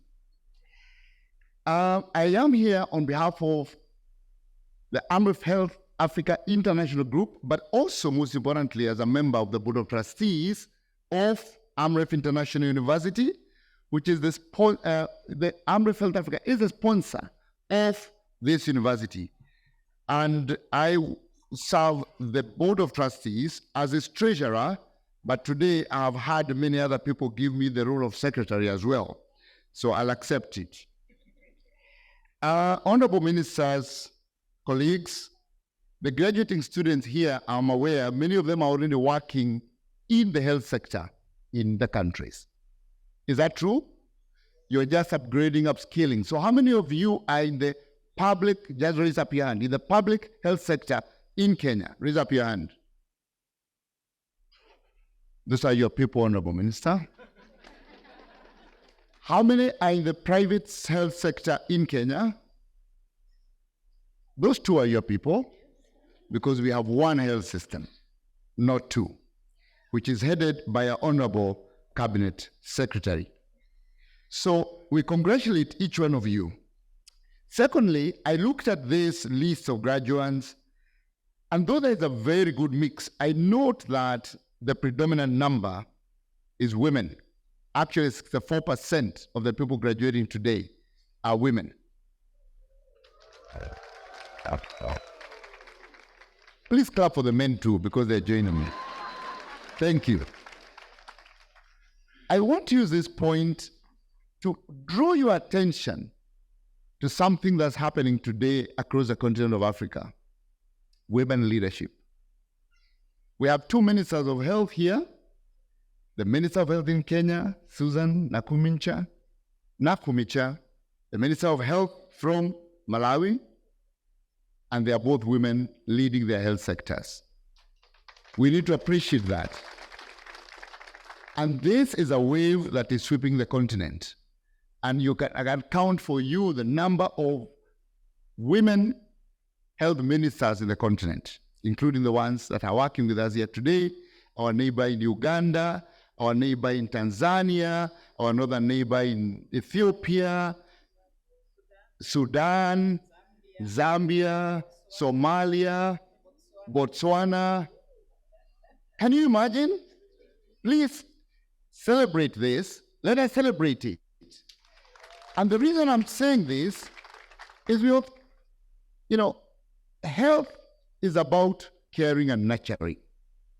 And when health is the hands of women,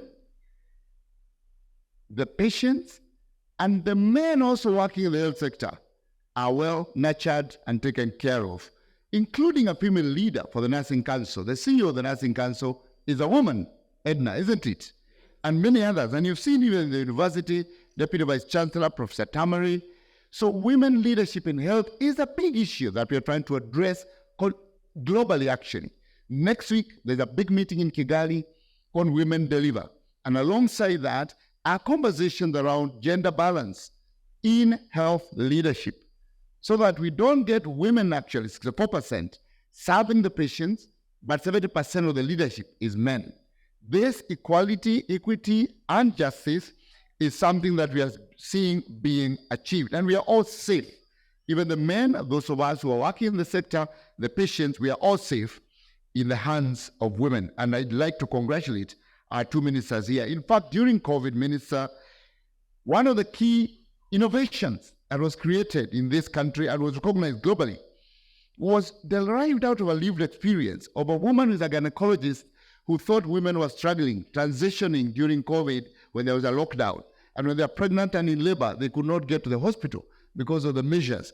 And a gynecologist in Kenya, Dr. Jemima Kariuki, innovated what was called Wheels of Life to ensure that this was resolved. So it's not for nothing that we are actually advocating for these changes. Amref has worked in this sector for a very long time, Honorable Ministers, Excellencies, over 65 years. And this year, we just launched our strategy, and that strategy is anchored on how to create lasting health change through working with African governments, because that is where we anchor our work, and African agencies like Africa Centers for Disease Control and Prevention to ensure we can deliver services, policies, and financing for people-centered, community-led primary healthcare. But we know that this cannot be done in isolation. Earlier, we've had many speakers talk about the challenge of climate change. We've had what happened in Malawi, Mozambique recently with extreme weather events. We've seen the last few days, the world has experienced the highest temperatures ever since pre-industrial time. We have seen that this is going to continue being a significant challenge for the health sector. As you go to serve, you will see rising malaria cases, you'll see rising cholera cases, longer cholera outbreaks because of the extreme changes that have been created by global warming. You need to be ready to this challenge. And for us as Amref, we are here to help you, and we are ensuring that these lessons and theories are being professed in your training so that when you go, you are ready to be an internationally ready health worker serving your country, but being ready to serve any other country in the world, because a life everywhere is of equal value. So we continue to work together with over 2,500 staff across the world to serve the continent of Africa, including some who spoke here, sitting in our offices in Europe, North America, whose role is to assist us with fundraising. But why a university? Why did Amref Health Africa decide to start a university? Because there can be no development without learning and innovation. So as you go out, you must continue to follow that principle that was elucidated here by Anne Jogo, that I will not repeat, the Socrates paradox, that you know nothing and you must keep learning. Secondly, you must carry forward the hunger to know what people don't know. And that is innovation, that is research. Honorable Minister, I went out to the field this week, and I went to a hospital in Vanga, in the southmost part of this country, and I found staff in the child clinic. It is actually a health center level 3, where they have actually adopted a simple wooden gadget called a tickler box. The tickler box is the place where they have all these slots, 31 days, and for them to track compliance to childhood vaccination, the children cards are put by the day they are expected to come back for their next vaccination. And when the day passes, they pick all the cards that remain, because the idea is when the child comes, the card then moves to their next appointment.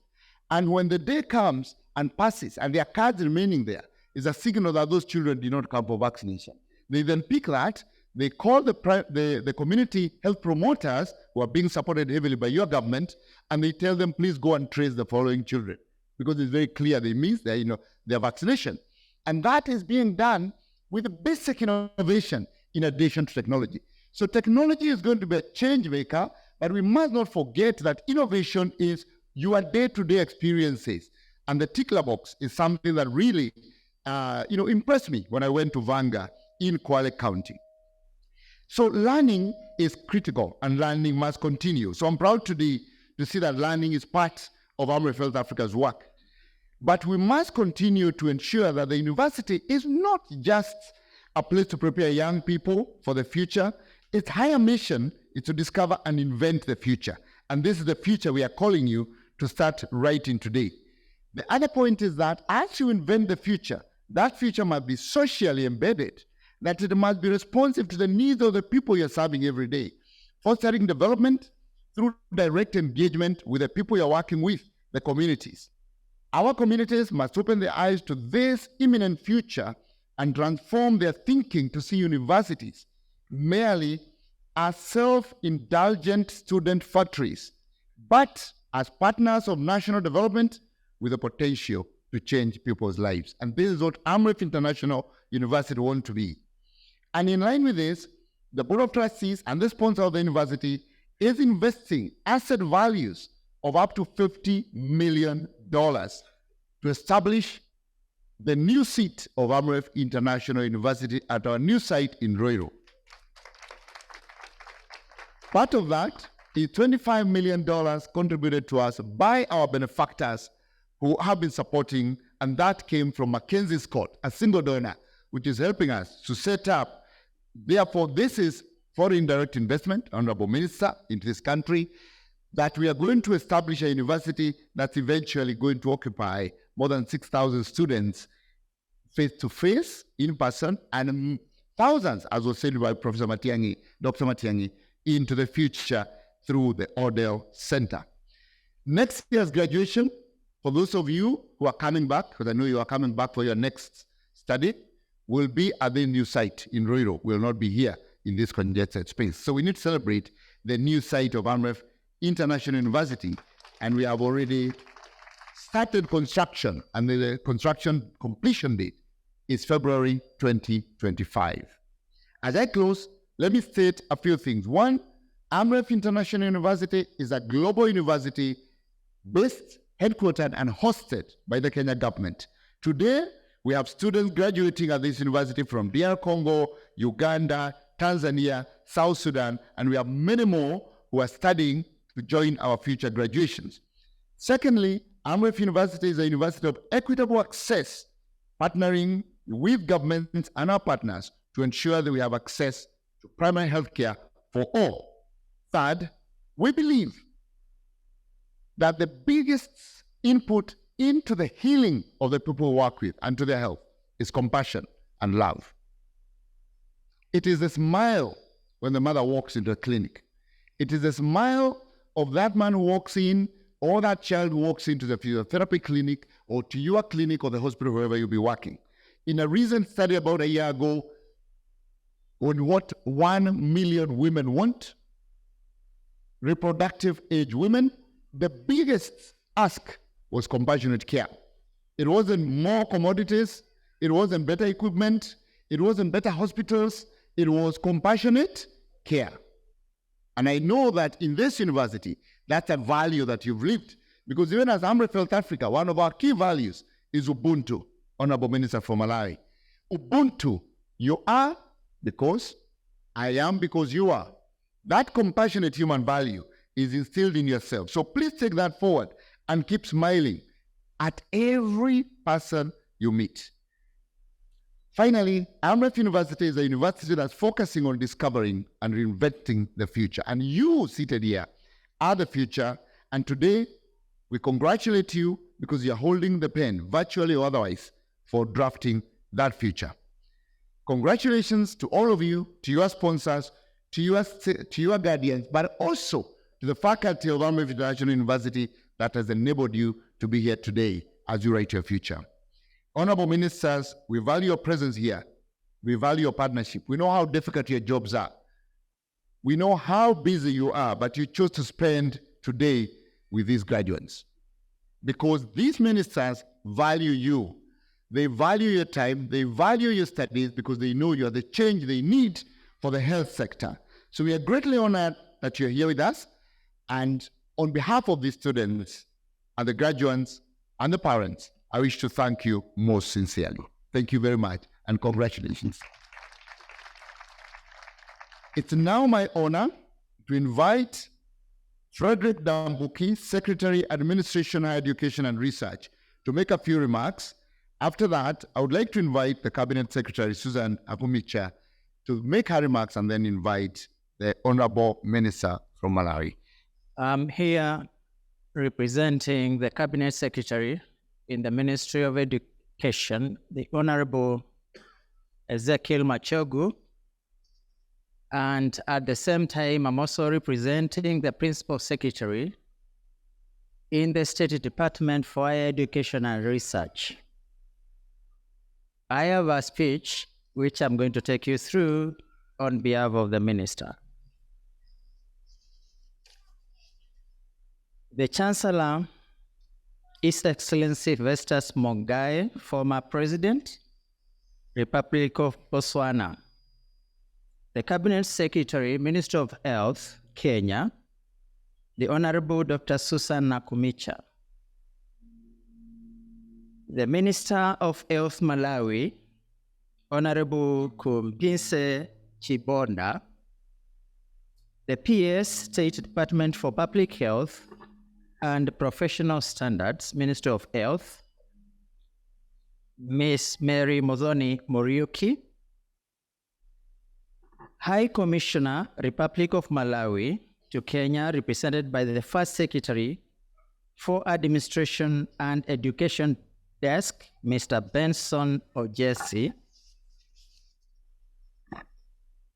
Representatives of regulatory bodies from the Ministry of Health and Ministry of Education, Kenya, AMIU BOT Secretary and Amref Health Africa Global CEO, Dr. Githinchi Gitai, AMIU BOT members present, AMIU Chair of Council, Mrs. Modoni Korea, Council members present, the Vice Chancellor, Professor Joachim Osur, University management and staff, students and parents present, members of the Fourth Estate, our partners, graduates, ladies and gentlemen.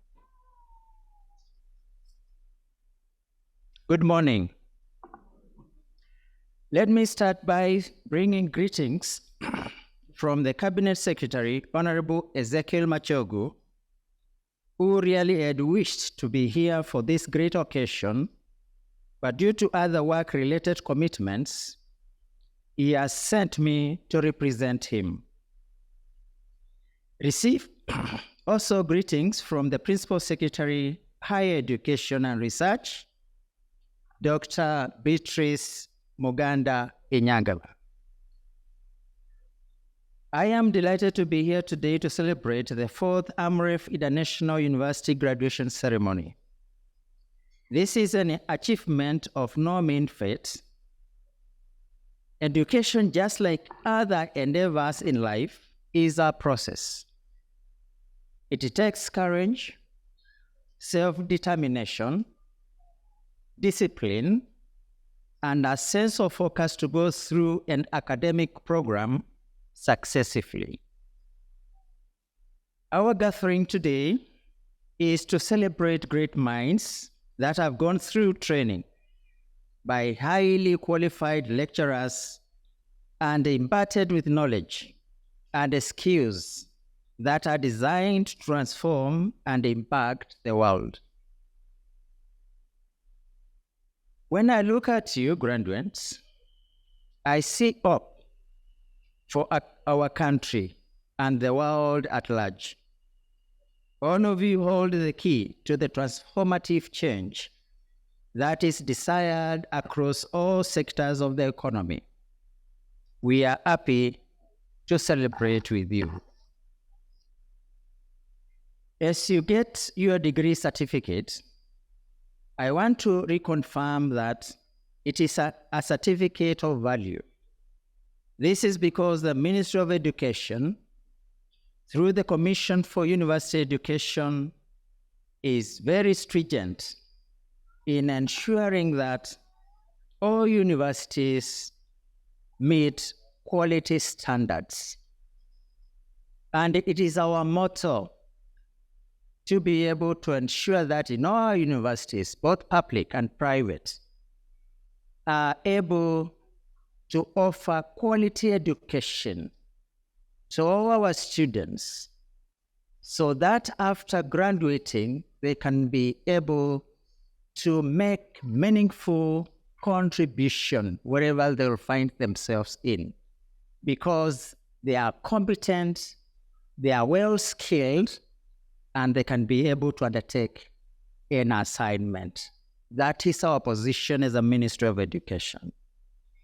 We are aware that this university complies with the standards, and so we are confident that you have received quality education. We are especially glad that the Amref International University programs are closely linked with the organization's health programs. As you may be aware also, the Ministry of Education is in the process of implementing competency-based training programs. This calls for interfacing theory and practice so that students are ready to apply their skills upon graduation. This requirement is critical in the health sector because you are dealing with human life. I want to believe that your training has been practical enough and that whatever your field of practice is, our patients and communities are safe on your hands. The Ministry of Education is also pleased to note that Amref International University admits students from across Africa. Countries in the region have previously had discussions on harmonizing curricula for health sciences courses, and some of the curricula are already harmonized. 2 weeks ago, I had the opportunity to represent the ministry in Rwanda, and we had a conference of Inter-University for East Africa. And in that conference, we were able to be taken through on the programs which are coming up and on the various frameworks which are being worked upon so that we can be able to standardize education within the East African region and even beyond. More so, a framework is being developed that it shall be very easy for all of you as students and even staff and academia to be able to move across East Africa and even join any of the universities which are available. This is something which is being developed, and soon we shall be able to enjoy the fruits of that engagement. Through your work with the Ministries of Education and Health, we hope that more curricula will get harmonized. This way, our graduates can work in any of our African countries. The ministry believes that this is a good strategy in creating equitable access to health services across the region. The Kenya government is committed to addressing the gaps in STEM, that is science, technology, engineering, and mathematics, of which health sciences are part of it. This calls for improved access to education in science subjects at our lower level so that students pass university qualifying exams to join courses in STEM. We know that not every part of the country is equally resourced to offer these subjects, and the ministry is working hard to bridge the gap where they exist. We would want students from the remotest parts of the country to have equal access, just like those in the cities. Achieving this will make more students from marginalized communities to get admission to health sciences We also hope that they can then go back to their communities and provide the very much needed health services. I want to appreciate what has already taken place here today when I saw a launch of an Odell program within this university. And I want also to inform you that the Ministry of Education is also in the process of establishing a national open university. And this university will be able to offer access, affordability, and it shall be able to be accessed by anybody within the nation, within the region, and even globally. And we want to believe that many of us will be able to advance even in their education. Our plan as a government is that before the end of this year, 2023, and specifically by the month of September of this year, we shall be able to admit the first cohort who will be the pioneers of that National Strategic University, the so-called National Open University. To the lecturers, parents, and sponsors, we really commend you for supporting these graduates to have come this far. Your efforts are borne fruits. Ladies and gentlemen, in conclusion, I take this opportunity to greet the Board of Trustees, the University Council, management, and the entire Amref International University community. You have set yourself apart to become a leader in offering quality education among private universities. And I think I need to emphasize in a sentence that there is benefit when you are specializing in a given area. Through specialization, then you can be able to offer the best. And now that you chose to be able to do your programs in health sciences, then I believe you are offering the best in terms of training for the students and for the people whom we are looking after and who will be able to take care of our communities upon graduation today. Congratulations, and may you keep it up, and may you be good ambassadors wherever you find yourselves in. Those who are with us in public service in Kenya, we appreciate. Those who will be going back to their various countries, for sure, may you be a good ambassador for this university and for Kenya. And may you shine, and may you be a star, such that whoever will be meeting with you and interacting with you will be able to say, can I also go to Kenya and get my education so that I also become a star? With that, I say thank you and God bless you.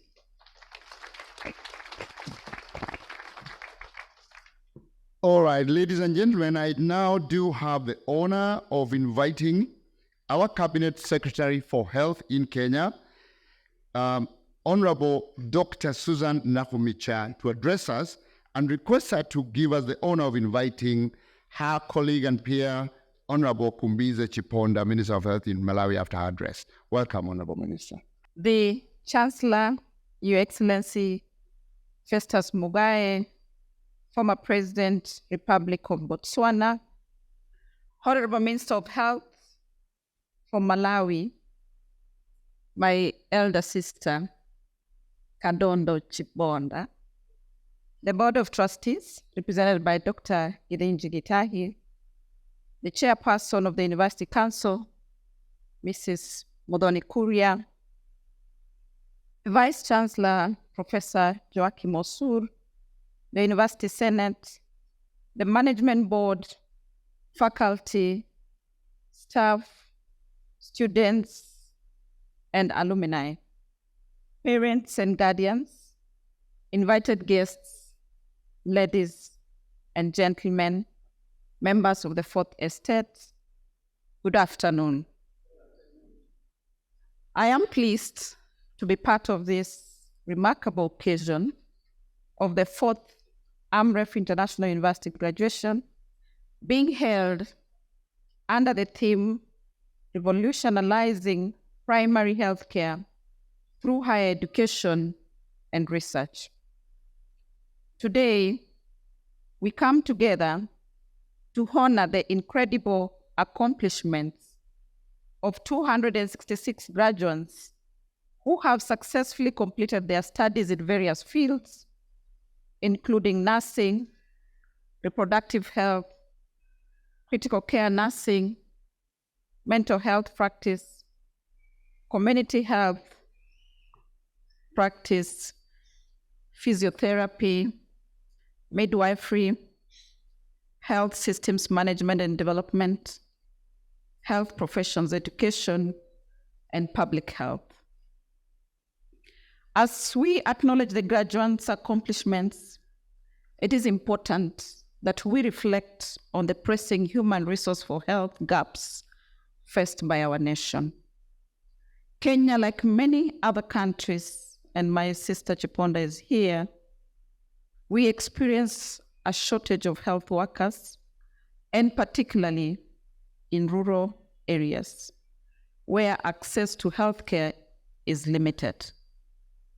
This scarcity hinders access to quality healthcare, perpetuating disparities and limiting the delivery of essential services. And this was well elaborated by Professor Osur. Furthermore, the distribution of health workers is uneven, without concentration in urban areas. Many health workers prefer to work in the urban areas. I think they prefer a soft life, Dr. Kidenchi. This imbalance leads to a scarcity of healthcare professionals in rural regions, creating barriers to essential services, exacerbating health disparities. It is imperative that we strive for a balanced distribution of health workers to bridge this gap and provide equal opportunities for healthcare across our nation. In addition to the shortage and uneven distribution, Kenya also faces a deficit of skilled, multidisciplinary workers, including doctors, nurses, and midwives. I'm sure that statement might land me in some trouble with those who need to be employed, but I should be able to clarify it. This shortage not only hampers timely diagnosis and treatment, but also affects our ability to deliver specialized care. Addressing this deficit through adequate budget allocation is crucial to enhance the quality of healthcare services and, most importantly, to improve the health outcomes for our population. These human resource gaps have far-reaching consequences for the health and well-being of our population. They result in increased disease burden, higher maternal and child mortality rates, place additional financial burdens on patients due to prolonged waiting times for care. Addressing these challenges is not only a moral imperative, but a crucial step towards building a healthier and prosperous Kenya. The Kenya government is committed to tackling these gaps head-on. We have already taken significant steps to address these challenges and improve the health workforce in our nation. Only last month, and part of the first few days of this month, as a ministry, we managed to post over 4,000 interns. Firstly, we are investing in the training and education of health workers. In the budget that begins this month, we have increased funding for health schools and training programs, providing more opportunities for aspiring healthcare professionals. Additionally, we have implemented scholarships and financial assistance programs to ensure that talented individuals can pursue their dreams of serving in the healthcare sector. Secondly, we are working to attract and retain health workers in rural areas through collaborations with the county governments. We recognize the importance of equitable distribution and are working through the recently inaugurated Kenya Health Human Resource Advisory Council to introduce measures to improve remuneration, benefits, and working conditions in these undeserved regions. By creating an enabling environment, we aim to incentivize healthcare professionals to serve in remote areas and bridge the urban-rural divide. Thirdly, we are harnessing the power of technology to enhance efficiency of healthcare delivery. Through telemedicine, mobile health applications, and other innovative solutions, we are working to break down the barriers of distance connecting patients in remote areas with much needed healthcare services.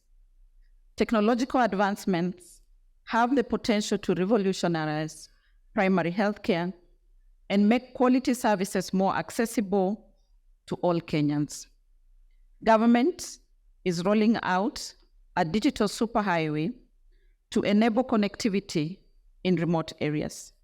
Similarly, in my ministry, we are working on an interoperable system for connecting all health facilities and to ensure we have a national client registry that eventually shall be able to provide portability of patient information.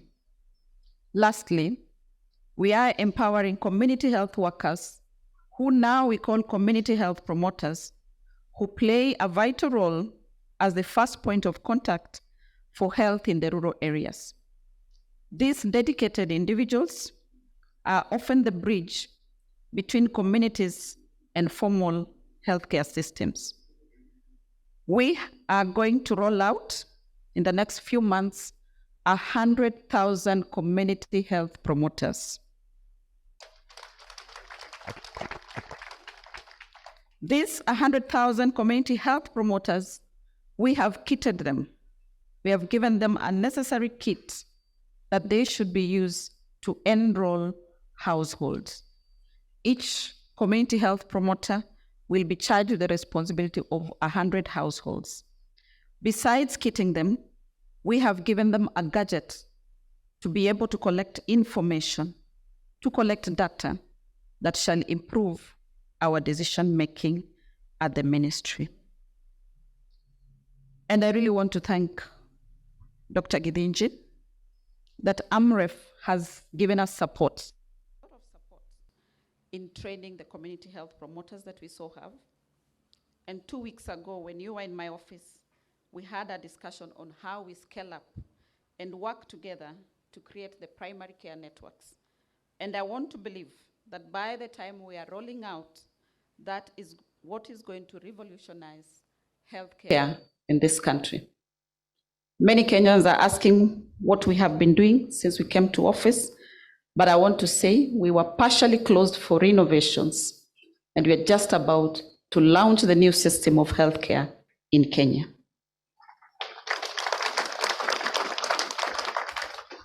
In our efforts to bridge the human resource for health gaps, institutions like Amref International University have played a big role. We appreciate the university's commitment to training healthcare professionals for Africa, their research initiatives, and their collaboration with government. Together, we can create a future for our nation where quality healthcare is accessible to all irrespective of their circumstances. To the graduates, I want to convey my utmost admiration and pride, and especially after listening to Anne Njogu, who has graduated with a bachelor's in health systems strengthening. Listening to you, Anne, you are the people that we need in the Ministry of Health. At the moment, the ministry is suffering from a shortage of human resources for health who are committed, who are compassionate, and most importantly, those with integrity. I think tutaongea nyuma ya tent.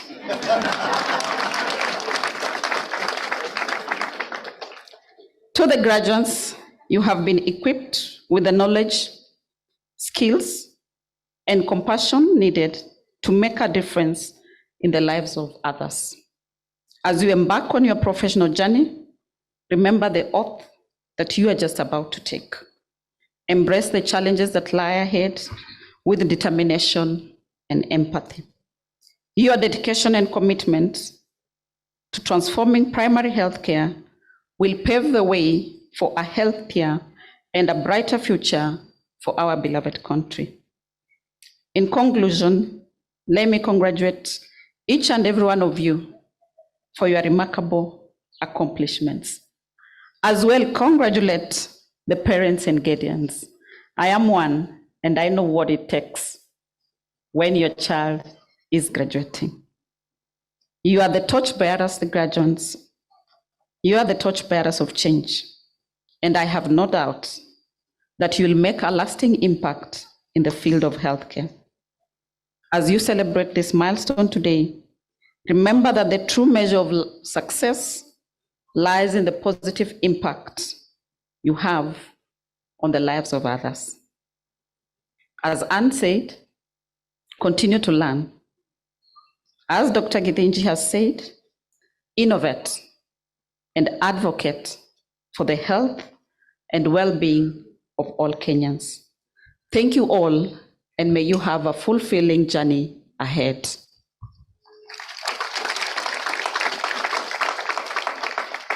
And now, it is my honor to invite our chief guest. And Dr. Githinji, I must acknowledge that that was a very good surprise for me. Only a month ago, we shared the platform with the minister, my sister, Kadondo Chiponda. And she told me, Minister, you're so young. How comes you're managing this thing? And I said, it's because I learned from those who are ahead of me. And I'm really happy that today we are sharing a platform and you have come to honor us. Karibu Kenya. We are warm people. Feel welcome. And in the evening, I invite you to join me as we enjoy the delicacies of this country. It is now my pleasure to invite the Honorable Minister of Malawi, Chiponda Kadonda. Thank you very much. The Chancellor, His Excellency Festus Mogae, former President of Republic of Botswana, the Cabinet Secretary for Kenya, Honorable Dr. Susan Nakumija, my sister. I'm so happy and so excited to be your guest this morning. The PS for Higher Education and Research under the Ministry of Education, the PS, State Department for Public Health and Professional Standards, Ms. Mary Mutuni, representative of the High Commissioner for Malawi, the First Secretary for Administration and Education Desk, Mr. Besson Ojes, present this afternoon, representatives of regulatory bodies from the Ministry of Health and also Ministry of Education present this afternoon, the Amref International University Secretary and Amref Health Africa Global CEO, Dr. Gitehi, the Amref International University Board of Trustees, and all the trustees present this afternoon, the Amref International University Chair of Council, Mrs. Muteni Kuria, who is present this afternoon, all council members present, the Vice Chancellor, Professor Joachim Osa, the university management and staff,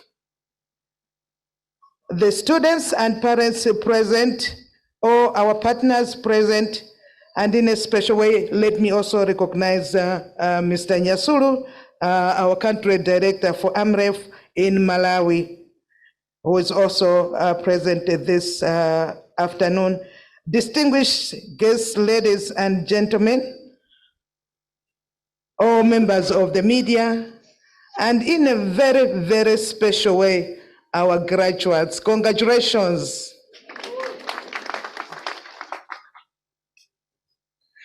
I bring greetings from the Republic of Malawi to the people of Kenya, our brothers and sisters, because Malawi and Kenya, we go a long, long way back. We have always been there for each other. Our founding fathers, they have been together. So we continue, as you know, the generation, the current generation, which is there. So first, let me say thank you to Amref International University for the invitation extended to me as the Minister of Health for Malawi. I said I cannot miss this opportunity whereby I have to wear this gown, I have to wear this hat without presenting any thesis, without handing in any assignment, without any sleepless nights. But I'm here posing as if I'm Professor Chiponda. Thank you. Thank you for that wonderful, wonderful opportunity. But also I could not miss the opportunity to meet my sister Susan, your cabinet secretary for health for Kenya. You know, Kenya, you are blessed. You have one of the most hardworking, most dedicated minister or cabinet secretary internationally. I've been to Geneva, I've been to US, several meetings. She is called to represent Kenya, but also to represent the whole Africa. We have so many ministers of health, I mean in Africa. How many countries, member states in Africa? I think we're about maybe 47. But you find that most of the meetings, international meetings, they'll call your cabinet secretary, we call the minister, I call her minister, they'll call your minister to speak on behalf of Kenya, but not only Kenya, on behalf of East Africa, not only East Africa, but also on behalf of Africa. So congratulations, my younger sister. I'm so proud of you. You are a role model to all these young ladies, the girls who are here. You are a role model. So I wish you will continue doing the good job which you are doing. I'm so delighted to be here with you today to jointly celebrate the 4th Amref International University graduation ceremony. My warmest congratulations go out to you, the graduates, for working hard to successfully complete your courses and be presented for conferment of master's degrees, and award of diplomas today. In the same breath, I commend your families, your guardians, your spouses, your friends, your supporters for walking through this journey to the end. As we were coming in, we met some gogos in Malawi. We call them gogos, our grandmothers, our grandfathers who have come from far. They could not miss this opportunity. They're saying, no, my granddaughter, my grandson, my child, my daughter, I have to be there because this is a special day. It means so much to them. It means all the sacrifices which they have made. They could not buy a new trousers because they had to pay fees. They could not buy a new chitenjo kanga because they had to pay your fees. They, forgo a lot of things. Say, no, we have to support our child who's at the university so that, we can reap in the future. Thank you so much, our guardians, our parents, for the sacrifice which you made. And our spouses, I know the husbands who said, no, my wife go. I'll look after the children myself. Don't worry, go to school. And I also know there's some wives who said, no, my husband go. Some husband says, oh, my wife, go. Thank you, spouses, for supporting your spouses. Today, they're here, they have made it. I deeply appreciate the opportunity to be part of this significant event alongside the leadership, management, faculty, and also student fraternity. Graduation Day not only brings joy, but also instills hope and great expectations after a long journey of education. I commend the faculty and also support staff of the university for this outstanding accomplishment. Distinguished guests, ladies and gentlemen, the theme of this graduation is revolutionizing primary health care through research and innovation. And it addresses the core challenges that affect health ecosystem in the least developed countries as well as the developing countries, including Malawi and Kenya. Let me remind you that primary health care serves as the initial point of contact between individuals and the healthcare system. Unfortunately, most of our African countries, we have invested little in this crucial aspect. Our primary healthcare settings face numerous issues, numerous challenges, such as shortage of health workers, as already articulated by my honorable sister, a poor infrastructure, but also poor training opportunities. However, we can overcome this situation because Africa has the highest asset, and our asset, it is our youth. Africa, at least maybe 50%, they're below 50 years of age. In Malawi, I think 50%, they're between 15 and 30. So to me, it is an asset which as a continent we can use. Ladies and gentlemen, it is essential to remember that Africa continent still faces severe shortage of health workers, as already said, but also the shortage adversely affects the delivery and quality of basic health services, hindering progress in achieving universal health coverage, UHC, and also the Sustainable Development Goals. This is year 2023. We only have 7 years before 2030, whereby all of us, we had committed that at least we would have achieved the SDG. SDG number 3 talks about good well-being and good health for all our citizens. So it is our responsibility, all of us, to make sure that we achieve these SDGs. The causes include inadequate training, like I said, weak leadership and governance of health workforce, poor retention rates. The professor already talked about this. At one point in Malawi, we had more doctors in Manchester than in Malawi as a whole country. Just imagine. And I know the situation is almost the same here in Kenya and all other African states.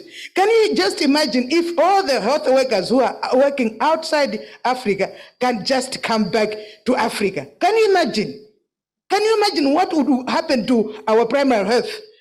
Can you imagine what would happen to our tertiary levels? Because some of these operations, we are unable to offer services because we don't have the specialists to deal with them. We don't have. All of them, they're working outside there. So my appeal, and I'm urging you, our graduates today, that as you are thinking of greener pastures, let's also remember where we are coming from. How does it feel? You are working outside somewhere, I'll not even mention the names. You have everything else good there. You have pizza and everything else, electricity 24 hours. You have tap water, the roads are good. But then you have our grandmothers. You have your uncles suffering in the village, literally suffering with nobody to provide even a simplest service. All of us now are talking of uncommunicable. We have so many of our citizens that are dying. They're dying because they don't know that they have BP. They don't even know that they have diabetes. If we had only provided that service in the community, if we had only provided that service, giving in a village clinic, we would have saved them. Our children, how many of our children, we have lost our children under 5 because of lack of basic services. Basic services. But I'm happy today because the people who are going to provide that service, it is the people who are sitting in front of me. World Health Organization has projected a shortage of 6.1 million health workers in Africa by the year 2030. So strengthening primary health care will be a challenge unless Pan-African universities like Amref International University develop a contextualized solutions to address this impending problem. Currently, we already have a shortfall of about 1.8 million health workers. So we need to increase our health workforce by at least 130% to meet health care needs of our people. So let me really say thank you to Amref International on your vision to expand. It is very, very important that we have more space so that you can also increase your intake, because the future of our countries, especially for us to attain UHC, we will need qualified and skilled healthcare workforce. Ladies and gentlemen, fortunately, the African continent has a valuable asset, like I said, with over 70% of its population being under 30 years of age. Our training institutions in this region need to transform this opportunity into a source of fit-for-purpose service providers in our health ecosystem. Within primary health care, there are opportunities to create health entrepreneurship and also innovation-driven avenues for the 60% of our unemployed youth. The ultimate goal is to improve the health outcomes of our people. Africa has the potential to meet its health care needs fully if we make primary health care a shared responsibility among government, civil society, academia, also as private sector, and also researchers, entrepreneurs, and also traditional leaders, as well as our development partners. In my home, Malawi, we provide a compelling case study on how strengthening primary health care can reduce under 5 mortality. It involves improving communities' information literacy and also expanding the coverage of evidence-based preventive care interventions like immunization and skilled birth attendance. Distinguished guests, ladies and gentlemen, I am therefore honored to be part of this Amref International University 4th graduation ceremony, where 266 graduates are joining the continent's health workforce. There is no doubt that these health professionals have acquired the necessary knowledge, skills, and competences to fulfill their roles in the health sector of this country. However, I challenge the graduates not to conform to the status quo in the health sector, but to come up with innovative solutions that will help African governments find lasting solutions to the challenges affecting our health ecosystem. I understand that some of you may aspire to migrate to developed countries, but even if that happens, I urge you to become the building blocks for strong North and South collaborative linkages that will strengthen our health systems back home. Ladies and gentlemen, and Your Excellency, the Chancellor, I would like to take this opportunity to wholeheartedly commend Amref International University for introducing the virtual learner support training model, which is integrated with a scholarship program for female students from underserved areas. I'm genuinely thrilled to learn that students from my country, Malawi, are among the first beneficiaries in the region. The establishment of Amref International University is a strategic as it focuses on bridging the inequalities in access to higher education in the region with a strong emphasis on primary health care. I encourage the university to build upon its successes and achievements of its parent organization, Amref Health Africa, in the region and expand its role as a distinguished academic institution in the region, providing quality but also world-class health training to health workforce. Let me also take this opportunity through you, our Dr. Giteji, our CEO. Let me, through you, thank Amref Health Africa for the support which they have given to us through country office in Malawi. They have given us a donation, a funding of 50 US dollars for rehabilitation of some of our health facilities which were affected by the cyclone Freddy. So we say thank you so much to Amref Health Africa. But it's not just this support. You support us in so many ways, especially to do with the maternal issues. We are into rehabilitation of most of maternities across the country, and also, procurement of equipment in most of our health centers in our rural areas. So for that, we are very grateful to Amref Health Africa. I wish you great success as you embark on the journey of developing a world-class health science Pan-African university. Finally, graduates, you have made yourselves, your families, and all of us gathered here extremely proud. I wish you not only successful careers, but also fulfilling vocations. Remember, a vocation is a calling. What is a calling? A calling goes beyond duty. A calling goes beyond a job. A calling goes beyond how much am I getting as a salary. That is a calling. And you have answered to a calling. In a few minutes' time, we are going to take the oath. You are going to say your pledges, pledging to the people of Kenya, but also to God. It is a calling. A calling is a calling. A calling comes from heaven.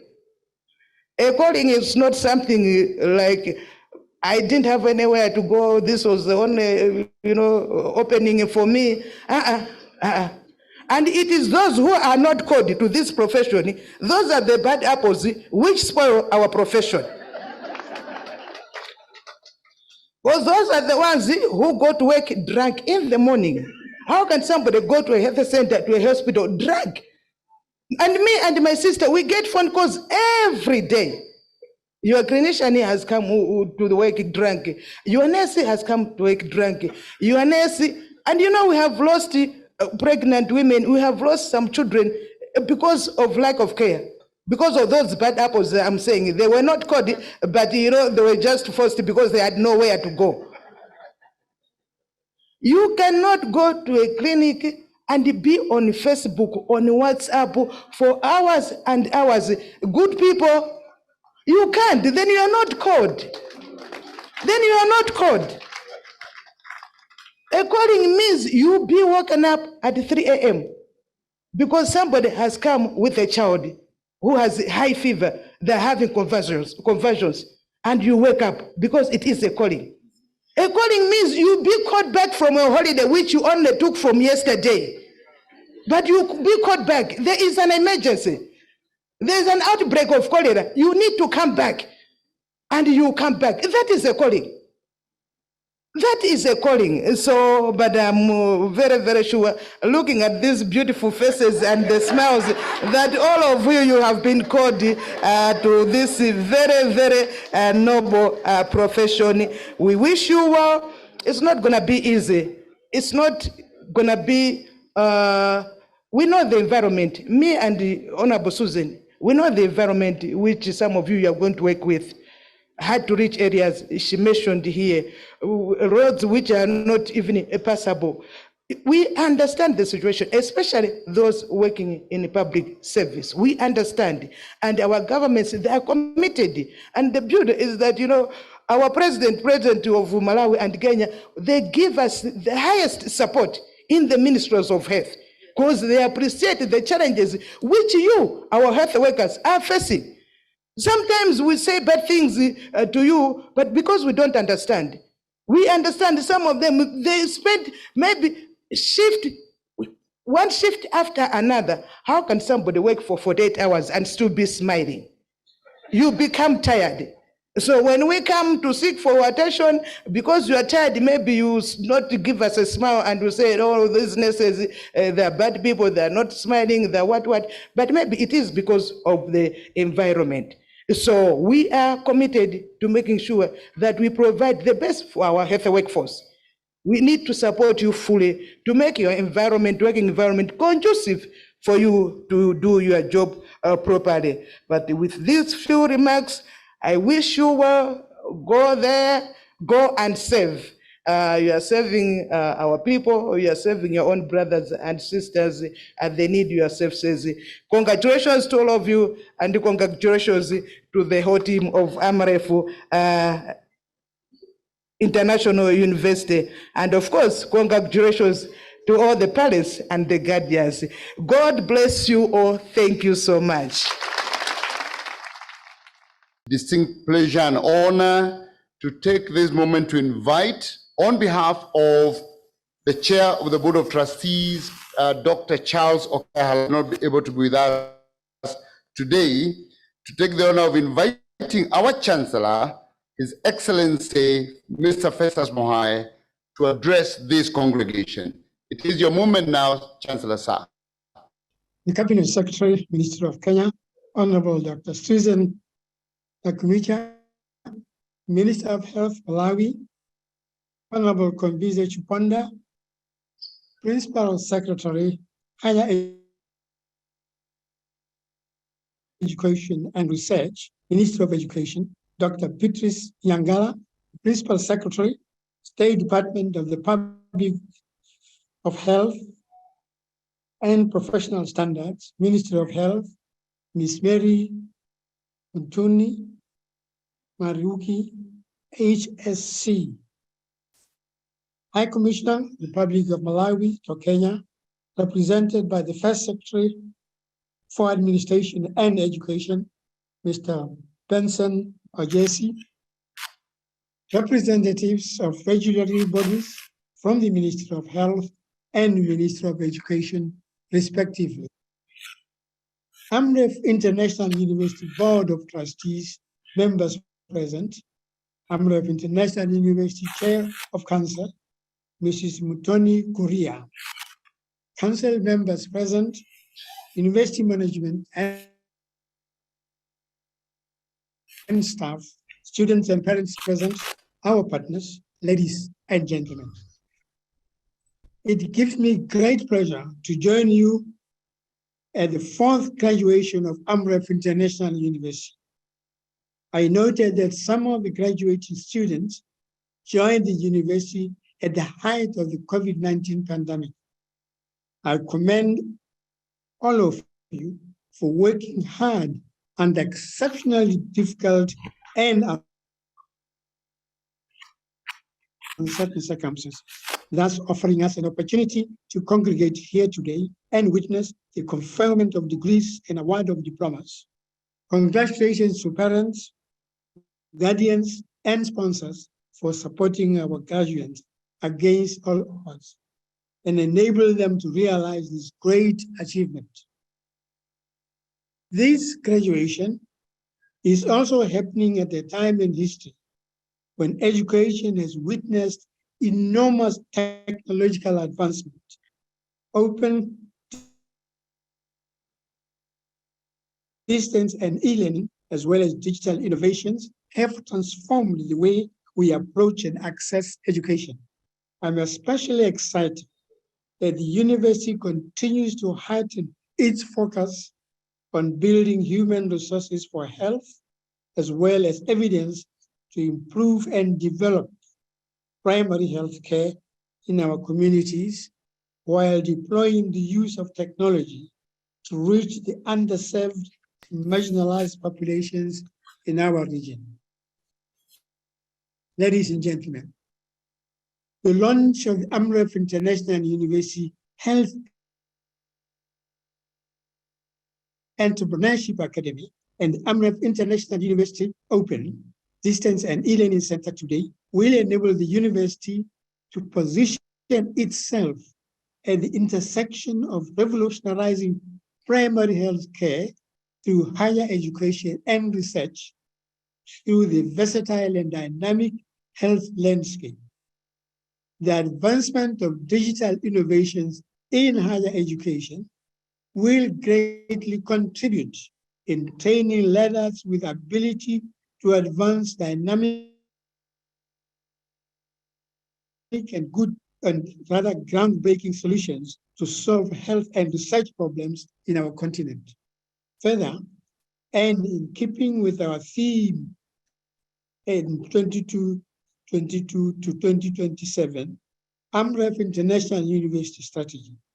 I commend the Board of Trustees and the Council for availing financial resources and in making significant milestones towards the development of the Northlands campus. Finally, I applaud the faculty and staff of the Amref International University, University Council, as well as the sponsor, Amref Health Africa, for this academic accomplishment under the challenging economic times. 615 million people in Africa lack access to basic health services. As you mark this significant milestone today, strive to embrace digital innovations to promote and achieve the highest possible level of health and well-being in the communities that you are going to serve. Carry the banner of Amref International University high through virtue, character, service, and the Ubuntu spirit. Once again, congratulations to the graduates, as well as their parents, guardians, and sponsors for this great achievement. I thank you. I now would like to call the deans of schools to present their candidates for the award and conferment of the respective certificates, diplomas, and degrees. We shall start with the School of Medical Sciences, followed by the School of Public Health. I have the honor to present to you, satisfied the Board of Examiners and the Senate for the award of diplomas, higher diploma, and advanced diplomas of Amref International University. Diploma in Kenya Registered Community Health Nursing. Adam Anyango Aseo Auka Awol Bill Diro Gidigia Gidua Karanja Kilakoi Kimtai Krinkol Kubai Lobaga Magoma Maino Manyara Maosa Matali Mauti Mbaka Bugwa Meli Momanyi Charles Momanyi Michael Muya Muita Muka Munene Msango Msioka Mudaraka Mtonyi Dongo Gay Ngetich Gugi Guo Guru Jiru Nikanana Nyamora Nyandiwa Nyangau Ochengo Ombare Ombote Odhiambo Odhiwo Ogot Okemwa Okuku Olenga Olonyoike Omayo Omora Ondanje Onenga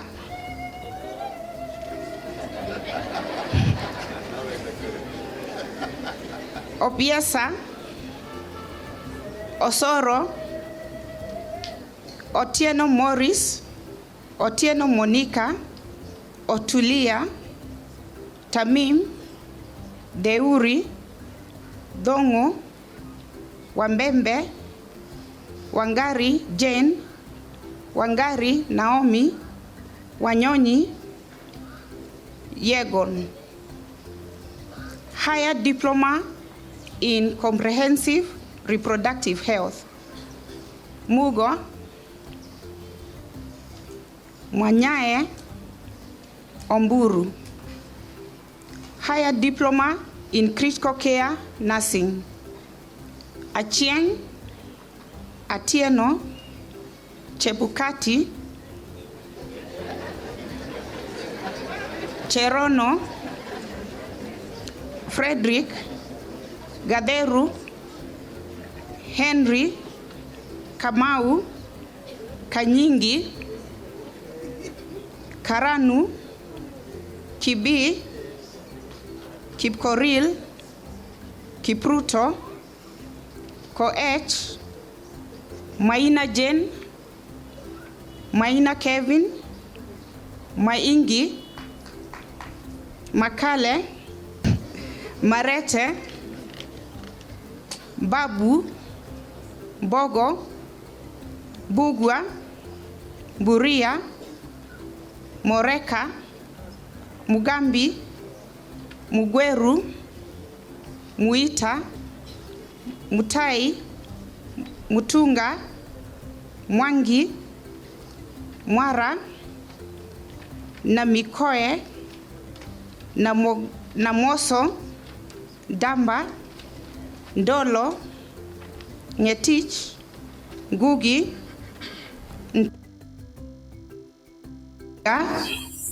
Nyambura Nyangaresi Ombita Okoyo Okuku Ombese Orina Ouma Ratemo Chanda Dumbi Wachira Wairia Wairimu Wakere Wangoi Esther Wangoi Gadhoni Mwangangi Yawi.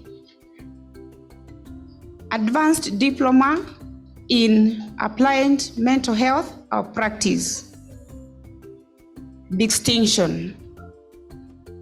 Gachero Magdalene Carrie Jennifer Kenya Josephine Maingi Beatrice Bugwa Gadhoni Mwaura Kelin Day Tiffany Odhiambo Wendy Wakuru George Wanjiku Margaret Zakia Hassan. Credit Emusungut Kamau Kamore Matolo Mohamed Muchia Mwangi Degwa Wanja. Pass Kangetu Kema Mwirigi Onyinkwa Onyonke. Mr. Chancellor, sir, in the 2023 academic year, the following candidates whom I have the honor to present to you satisfied the Board of Examiners and the Senate for the award of diplomas and higher diplomas of Amref International University. Diploma in Community Health Practice. Distinction. Kahaki. Salau. Sami. Credit. Abdikadir. Lenairoshi. Merero. Ngibeyo. Onyango. Raga. Higher Diploma in Community Health Practice. Distinction. Masharia. Pass. Wekesa. Acting on the powers conferred by the Universities Act number 42 of 2012, section 38(1), subsection 3A, and article 12B of the Amref International University Charter, I award you the respective diplomas to which you have been enrolled, trained, and examined. Congratulations.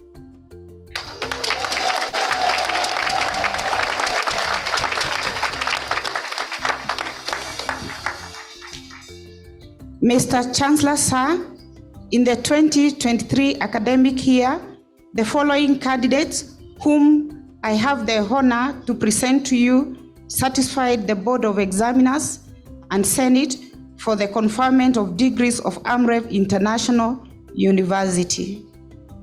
Bachelor of Science in Midwifery and Reproductive Health. Githui Moreithi Ya. Bachelor of Science Nursing.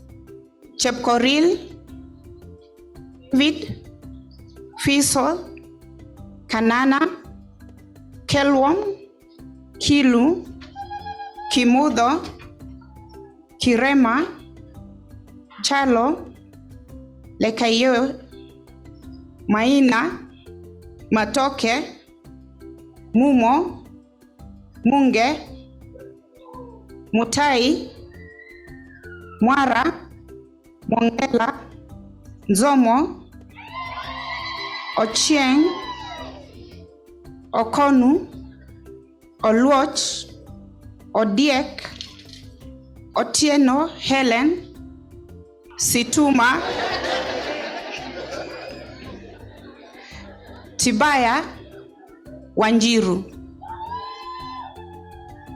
Bachelor of Science in Physiotherapy. Andero Araka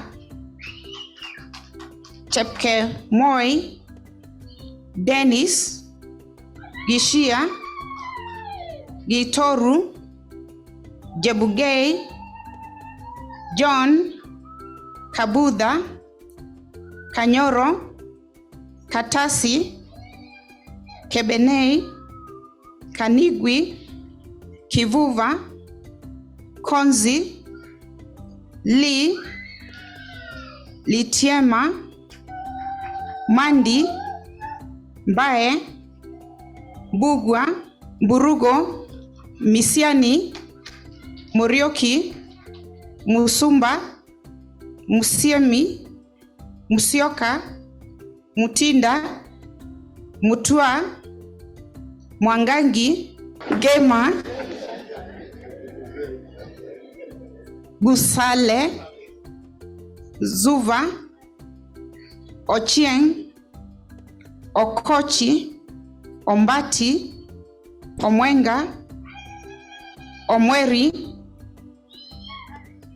Great Orare Ouma Wambua Wamuranga Were.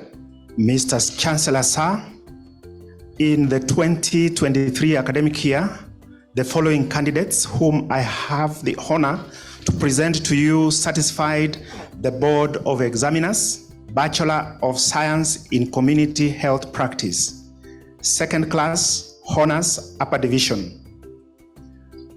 Ko-H, Kombe, Nicole, Odhiambo, Salano, second class, Honors, Lower Division. Boraya, Mabor, Pass, Murata, Yamo, Bachelor of Science in Health Systems Management and Development, first class honors, Baraka, Kisia, Njogu, second class honors, upper division, Buhala, Mushemi, Mukundi, Mwenda, Olikiado, Opondo, second class honors, lower division, Chol, Manji, Nyambasora, Pass, Abdullahi Lopong Wangombe.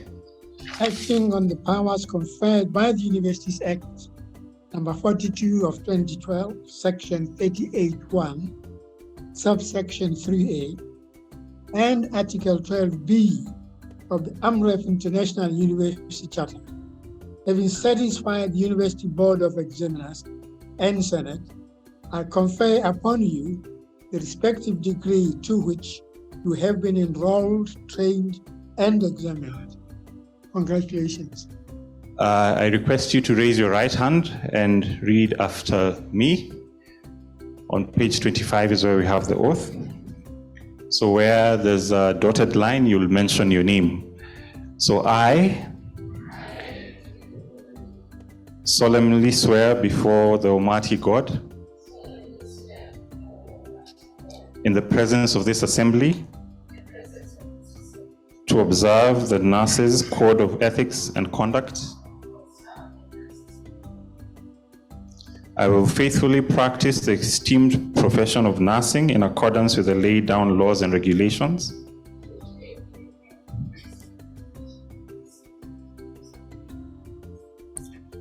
I will refrain from any action that may be harmful,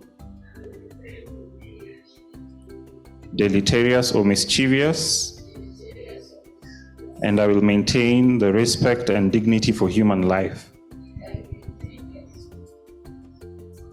I will devote myself to the welfare of those committed to my care. I will do all in my power to maintain and elevate the standard of the noble profession of nursing.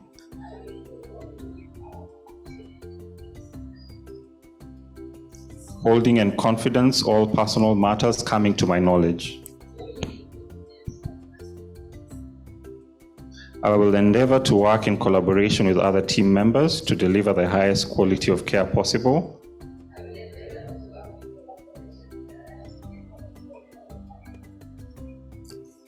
Assuming and delegating tasks responsibly.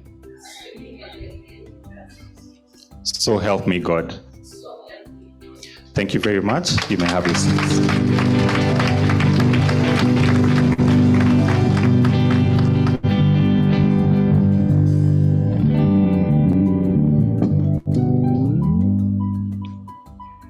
Mr. Chancellor, sir, in the 2023 academic year, the following candidates whom I have the honor to present to you satisfied the Board of Examiners and the Senate for the conferment of master's degrees of Amref International University, Master of Public Health. Amlabu Alan, Bitok Monica, Chepkinyeng Ezekiel, Eshitemi Samuel, Godana Tune, Koske Vicky, Mumbere Munene, Mwai Martha, Nantale Prosi, Orare Josephine, Simiu Wheeler, Soy Deborah, Master of Science in Health Professions Education, Blili Lazaro, Mugure Masi, Ndeto Emmanuel, and Sigei Gilbert.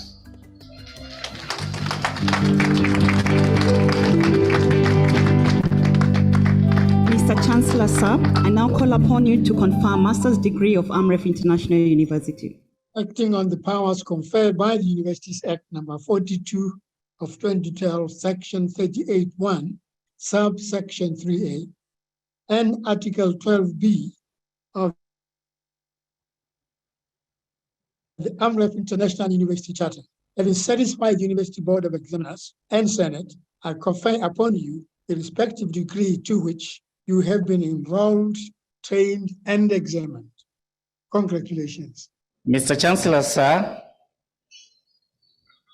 in accordance with the Universities Act number 42 of 2012, section 39(2), and Amref International University Statute 26, Article 6, I declare this fourth congregation of the Amref International University dissolved.